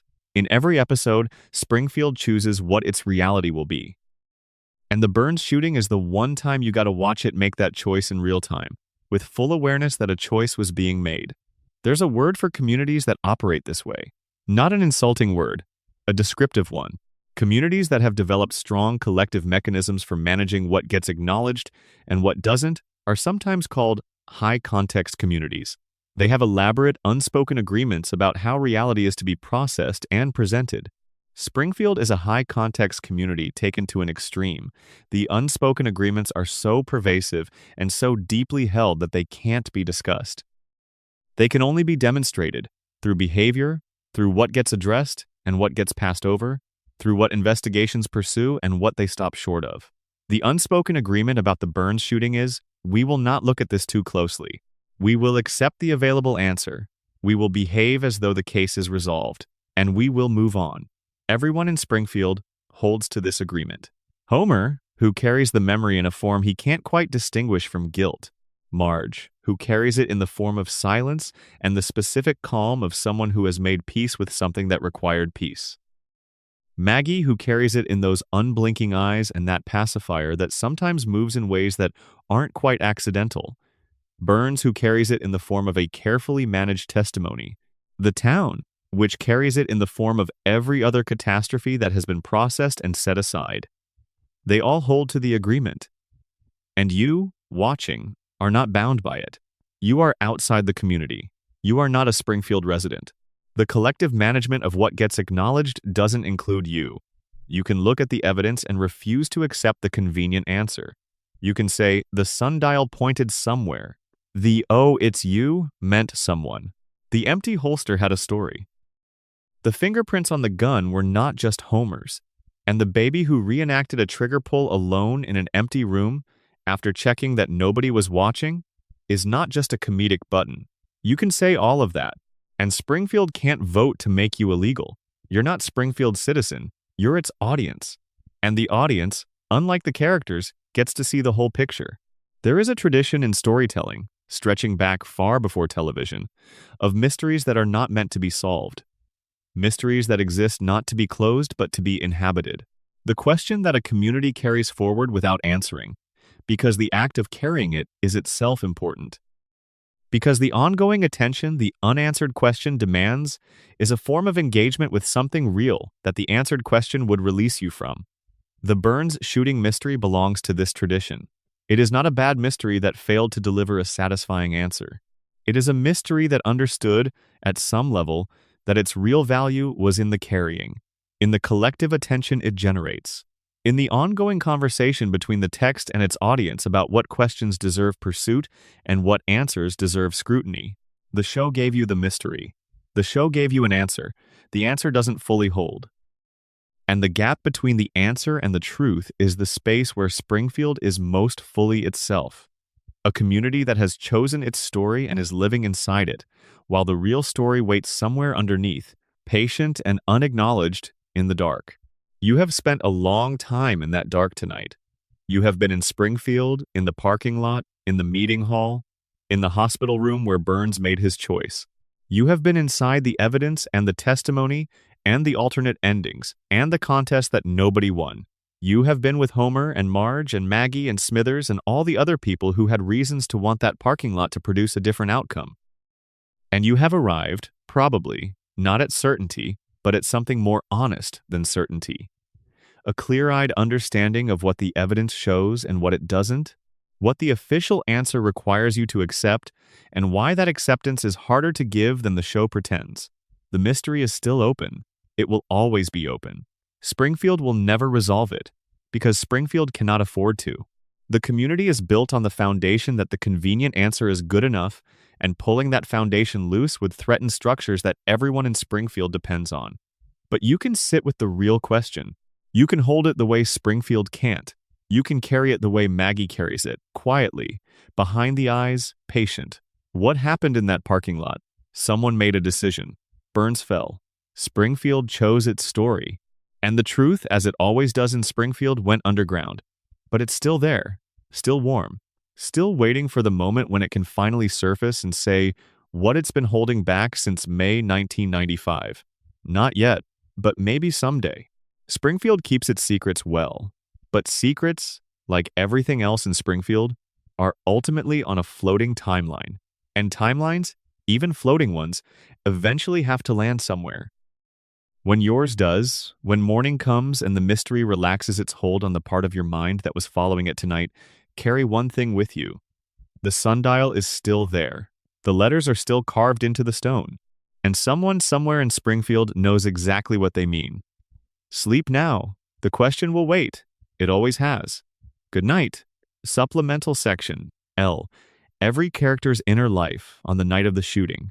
We have spent the bulk of this investigation looking outward at evidence, at clues, at the mechanics of how the official story was constructed and why it doesn't fully hold. But there's another way to approach this mystery, a way that goes inward rather than outward, that tries to inhabit each major character's experience of that night, rather than examining the external evidence they left behind. This is the approach a novelist would take. Not what did they do, but what did it feel like to be them while they were doing it. Because the truth of who shot Mr. Burns isn't just a matter of fingerprints and eyelashes and holsters. It's a matter of what was happening inside the people who were in that parking lot, what they were feeling, what they were afraid of, what they had been carrying for the months and years that led to that particular night. Start with Smithers, who we've been circling throughout this investigation, and follow him through his day. Smithers woke up on the morning of the town meeting as Burns's assistant.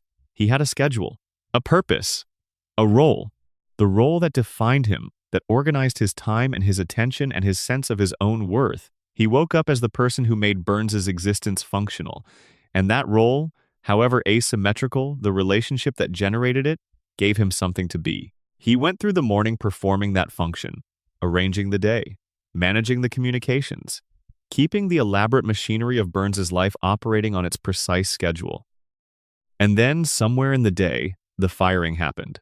Burns, provoked by Smithers's gentle moral objection, dismissed him with the casual ease of a man who doesn't register consequences. The firing wasn't a scene. It wasn't a confrontation. It was a decision, delivered simply, and then the conversation moved on. Smithers was outside after that. Not in the building where he had spent his entire professional life. Not connected to the schedule he had maintained with such precision. Outside in Springfield in a day that no longer had a structure, because the structure had been his work and his work was gone, he started drinking. This is established. He was somewhere, in some bar, processing the loss in the only way available to him. The alcohol wasn't helping, and it wasn't meant to help. It was meant to fill the hours that now had nothing in them. And somewhere in that day, before or after the worst of the alcohol, something happened. Something that the show has never shown you, but which the evidence of what Smithers later confessed suggests occurred. He interacted with the events of the shooting in some way that he himself cannot fully reconstruct. What he felt in those hours, the specific texture of the despair of a man who has given everything to a relationship that turned out to be completely one-sided, is something the show has gestured toward without fully articulating. The closest the show comes is the moment of the confession, when Smithers walks into the police station carrying guilt he can't quite locate in specific memories, and says that he did it. He did something that night. He was part of it in a way that the wooden leg alibi and the wrong victim and the blacked-out confusion don't fully account for. What he did, exactly, is the part he can't tell you. Not because he's hiding it, because he genuinely doesn't know. Now follow Homer through the same day. Homer went into the meeting already loaded. The dog had been hurt, the bar was closed, the school had been gutted. These were things that had happened to the people and places he loved, and Homer's relationship to love is more immediate and more operationally significant than most people give him credit for. Homer doesn't think in abstractions about justice or accountability. He feels in specifics about damage done to the things and people that matter to him. The dog is hurt, that matters. The bar is gone, that matters. The school that educates his children is being starved of resources. That matters. All of that was already present when Homer walked into the meeting, and then the meeting itself added to it. Burns, failing again to remember his name. Burns, activating the sun-blocking machine in the middle of a public gathering as a demonstration of power that required the participation of no one else and the permission of no one else. Homer's breaking point is a well-documented feature of his character. He typically operates at a baseline of low-grade frustration that occasionally spikes. The spikes are usually diffused by cartoon logic, by the situation resolving itself, by Homer's short attention span moving him to the next thing before the anger has time to solidify into action.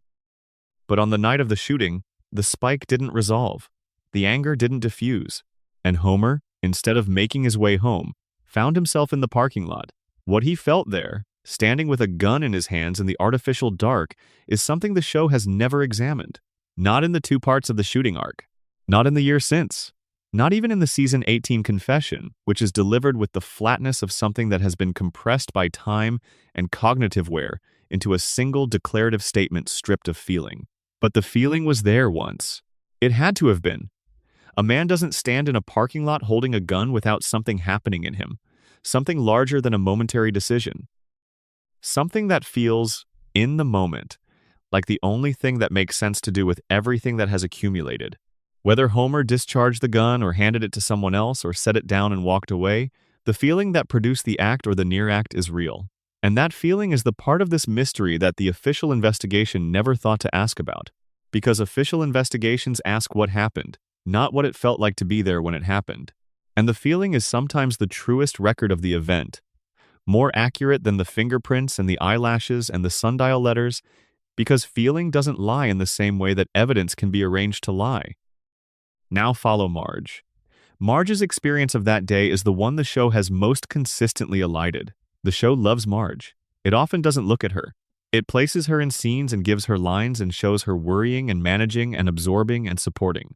But it rarely sits still with her interior life the way it occasionally does with Homer or Lisa or even Maggie. What Marge was feeling on the day of the shooting can be inferred from what we know of her. She is a woman who has been managing the gap between the life she wanted and the life she has for the entirety of the show's run. She doesn't dramatize this gap. She doesn't complain about it. She fills it with energy and attention and the specific competence of someone who has decided that making things work is more important than acknowledging that they shouldn't need to be made to work. On the day of the shooting, the gap between what should be happening and what was happening in Springfield was visible in a way that Marge usually prefers not to acknowledge. Her children's school was being stripped. Her husband's one reliable refuge had been taken. Her father-in-law's home was destabilized. Her dog was injured. The accumulated weight of watching a community be systematically damaged by one man's indifference and watching that damage extend into her immediate family would have been sitting on Marge in a way that her usual composure could only partially contain.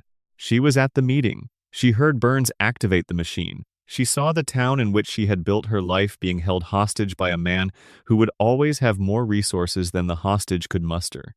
And then, afterward, she was somewhere that led to the parking lot. Whether she was looking for Homer, whether she was taking a moment alone in the dark that the machine had created, whether she had, somewhere in the hours between the meeting and the parking lot, made a decision that she has spent 30 years living with in silence. Marge's silence about this is the most complete silence in the show. She has never had a moment, in 30 years of episodes, that even obliquely suggests she carries something from that night. Not a glance, not a hesitation. Not a word that doesn't fit the frame of the scene she's in. This is either because Marge has nothing to carry, or because Marge has carried things so long and so completely that the weight of them is indistinguishable from her ordinary way of being in the world. Marge has always been the person who absorbs what the family generates and converts it into something livable. She has been doing this for 36 years. If what she absorbed on the night of the shooting was something much larger than the ordinary turbulence of her family's life, the absorption mechanism is the same composure, the same capacity to go on. She just goes on, as she always has. And finally, Burns himself. Burns's experience of the shooting is the one we can access most fully, because Burns's experience is the official record. His testimony is what closed the case. His account of events is the foundation on which the investigation rested.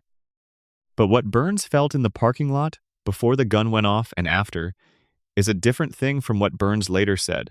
Burns was walking from the meeting hall to wherever he was going. He had just done the thing he had gone to that meeting to do. He had activated the machine. He had demonstrated to a room full of angry people that their anger was insufficient to change his intentions. He had won. This is worth noting. Burns, on the walk to the parking lot, believed himself to have won. He had absorbed the town's anger and converted it into nothing. He was walking away from a gathering of hundreds of people who wanted to stop him, and none of them had. This is the emotional register of a man who has never been fully stopped. A century of doing what he wants, and having the resources to absorb whatever resistance the world generates, has produced a particular kind of certainty. The certainty that outcomes are manageable, that the world arranges itself according to his preferences because his preferences have always come with enough money behind them to make arrangement possible. And then, in the parking lot, he encountered someone he recognized. He said, "Oh, it's you." And then something happened that his certainty hadn't accounted for. The gun went off. Burns fell. And for the first time in what may have been a century, the world did not arrange itself according to his preferences. It arranged itself according to someone else's. The experience of that moment, for a man who has spent his entire very long life in a position of unquestioned power, is something the show has never examined. It has shown the aftermath, the hospital, the coma, the recovery, the testimony. It has not shown the moment itself. But in that moment, in the instant between the recognition and the shot, something happened to Burns that had not happened to him in a very long time. He was surprised, not by the shot, by the person who fired it. The "oh, it's you" carries the ease of someone who doesn't expect this particular encounter to be dangerous. And then it was. And the surprise is in the gap between the recognition and the outcome, in the fraction of a second when the century-old certainty met something it hadn't anticipated. Who surprised him is the question. Who was unexpected enough that his assessment was wrong, that his automatic calculation of threat level was mistaken, that the person he recognized as familiar and therefore manageable turned out not to be manageable at all. Not Maggie, who is not familiar enough to recognize. Not Homer, whose name Burns cannot recall, who is too generically threatening to produce the specific calm of, "Oh, it's you." Someone else. Someone Burns had a specific individual relationship with. Someone he thought he understood. Someone he was wrong about. We've been in this parking lot a long time now. We've inhabited all the people who were there, or might have been there, or who the evidence suggests were there in some capacity. We've felt, as much as it's possible to feel something from the outside, what that night cost each of them. The cost was different for each person. For Homer, it was the weight of something he can't quite distinguish from guilt that he carries in his compressed and imprecise memory. For Marge, it was the decision to go on being the person who keeps things together, with this new thing folded into the keeping. For Smithers, it was a night that dissolved into alcohol and wrong victims and morning light that didn't explain anything. For Burns, it was the discovery that his predictive model of the world had a gap in it, and the gap was named after someone he thought he knew. And for Maggie, who the show tells us was there, who we've never been able to quite understand in the context of the official story, who checks the room is empty before she lets herself remember, the cost was the knowledge, the carrying of it, the specific weight of knowing something true that the world has decided to call untrue. Maggie has been carrying it for 30 years. She's very strong for a baby. All of this, the carrying, the silence, the official story, the gap between what happened and what was recorded, is Springfield. It is what Springfield is. It is what Springfield has always been.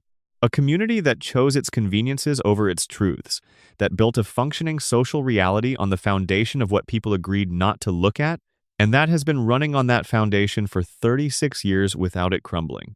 It hasn't crumbled because Springfield is better at this than you might expect. The agreement to not look is so deeply held, so foundational to how everyone in the town operates, that it doesn't require active maintenance. It just runs. The same way Burns's medical treatments run on schedule, the same way Homer shows up to Sector 7G, the same way Marge manages the household. It runs because it's been running, and the momentum of things that have been running keeps them running. The Burns shooting is integrated into this. It is part of the running now, part of the ordinary machinery of a town that has always preferred management to truth. And 30 years from now, if Springfield is still there, which it will be because Springfield cannot end, the same machinery will still be running. The same choices will still be embedded in the same silence.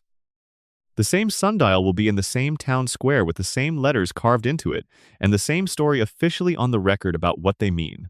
And somewhere in the town, someone will still know what they actually mean. Quietly, in the dark, as they always have. You can let go of Springfield now. You've been there long enough for one night. Long enough to know what the evidence shows and what the official story says, and why the gap between them has lasted 3 decades. Long enough to have been in the parking lot, with Burns and the gun and the artificial dark and the word, "Oh, it's you," hanging in the air between recognition and everything that followed. Long enough to understand that some mysteries aren't waiting to be solved. They're waiting for someone to be honest enough to say, "This was never fully answered. The question is still open. The truth is still out there, underneath the convenient story, patient and unacknowledged. And now you're one of the people who knows that. You carry it now, a little, the way Springfield does, the way Maggie does, the way everyone who has spent real time with this mystery does, quietly, behind the eyes, waiting for the moment to say what you know. Sleep well. Springfield will be here when you come back. It always is. Good night." Production notes for 11 Labs. Pacing. Relaxed and slow throughout. Target approximately 110 to 120 words per minute. Tone. Low, warm narrative. Like a late-night storyteller rather than a podcast host. Pauses. Insert natural 1.52-second pauses at every paragraph break. 3-second pauses at section breaks. Specify them. Consistent and low. This is sleep-adjacent content. Energy. Calm curiosity. Never excited. Maintain a level, thoughtful register. Sections. Read each section header as a pause. Only do not vocalize section titles unless specified. Springfield will be there when you wake, and similar closing phrases. Deliver at reduced pace, warm and very quiet. Appendix. Closing thoughts on Springfield and what it means to care about this. One more thing before we go. Because this investigation has been long and detailed and has covered a great deal of ground, and somewhere in the middle of all that ground is a question worth asking. Why does it matter? Why does a mystery from 1995 about who shot a fictional billionaire in a fictional town in a cartoon deserve this kind of sustained, careful attention? Why sit with the evidence for hours? Why map the suspect's motives and the investigative failures and the alternate endings and the throwaway confession? Why care, in the specific and detailed way this investigation has been trying to care, about a question the show itself has officially closed? The answer has several layers. The first layer is the most obvious one, because the show asked us to care. The Simpsons ran a national contest. It invited audience participation. It produced an America's Most Wanted tie-in special. It told the viewing public that the mystery was solvable, that the clues pointed somewhere, that careful attention to the evidence in Part 1 would lead an attentive viewer to the correct answer. The show made a promise. The promise created an obligation. The obligation, created in the summer of 1995, has not been discharged by an official resolution that nobody successfully predicted and which the physical evidence doesn't cleanly support. When you make a promise to your audience, the audience is permitted to hold you to that promise even after you've moved on. The Simpsons moved on in September 1995.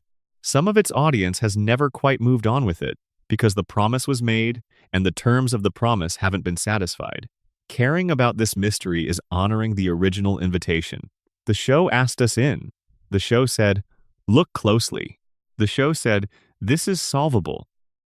The audience that has spent 30 years looking closely is not refusing to accept the official resolution out of stubbornness. They are doing exactly what the show asked them to do. They are looking closely. They are following the evidence. They are treating the mystery as though it matters. The show said it mattered. The audience believed it. 30 years later, the audience is still in the room. The second layer is about what this particular mystery reveals that other investigations can't. The Burns shooting mystery, as we've established over the course of this investigation, is not just a narrative puzzle. It is a portrait of how official truth gets made in a community that has strong incentives to make official truth in particular ways. The powerful provide testimony. The investigators follow paths of least resistance. The community accepts the available answer. The convenient story becomes the recorded story, and the gap between the recorded story and the actual events gets filled in by the assumption that the recorded story is true. This pattern is not unique to Springfield. It is the pattern of how official truth gets made in any community where power is unevenly distributed and where the people with the most power have the most influence over what gets recorded. Caring about the Burns shooting mystery is, in this sense, practice in caring about the mechanism. It is exercise for the part of the mind that notices when convenient answers don't quite match the evidence, when official investigations stop short of inconvenient conclusions, when the story that gets told is selected for its convenience rather than its accuracy. This kind of attention is valuable beyond Springfield.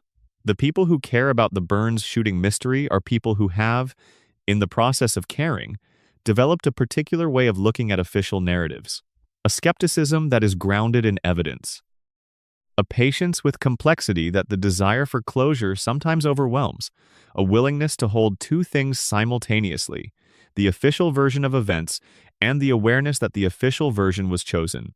These are useful capacities. The world provides occasions to use them. The third layer is the most personal, and the one that connects this particular investigation to the relaxed, patient mode in which we've been working through it tonight. There is something valuable about sitting with an unresolved question, something the modern information environment, with its immediacy and its endless generation of new content and new questions, doesn't always make room for. The Burns shooting mystery is a 30-year-old question. It has not been answered in 30 years. And sitting with it, inhabiting it, turning it over slowly in the quiet hours when the day's noise has receded, is an exercise in the kind of patient attention that difficult questions require. Most questions worth asking don't resolve quickly. Most truths worth understanding don't surface in a single viewing or a single reading. They accumulate, over time, through repeated engagement that adds new layers of understanding to what was previously visible. The Burns shooting mystery rewards this kind of attention. The person who watched the episode once in 1995 and accepted the official resolution has a different relationship to the story than the person who has returned to it over years and accumulated a different picture from the same source material. The returning, the accumulation, the patient attention that finds new things in familiar material, this is the most honest form of engagement with any complex question. And complex questions, the kind that don't resolve into clean answers, the kind that keep generating new angles the more carefully you look, are the questions that most fully reward this patient form of engagement. You've been doing that work tonight, in the company of the mystery, in the dark, letting the question breathe and expand and point in the directions it actually points, rather than the direction the official answer wants it to point. That work has value, even if it ends without a definitive conclusion. Especially because it ends without a definitive conclusion. The uncertainty is the point. The staying with the question is the point.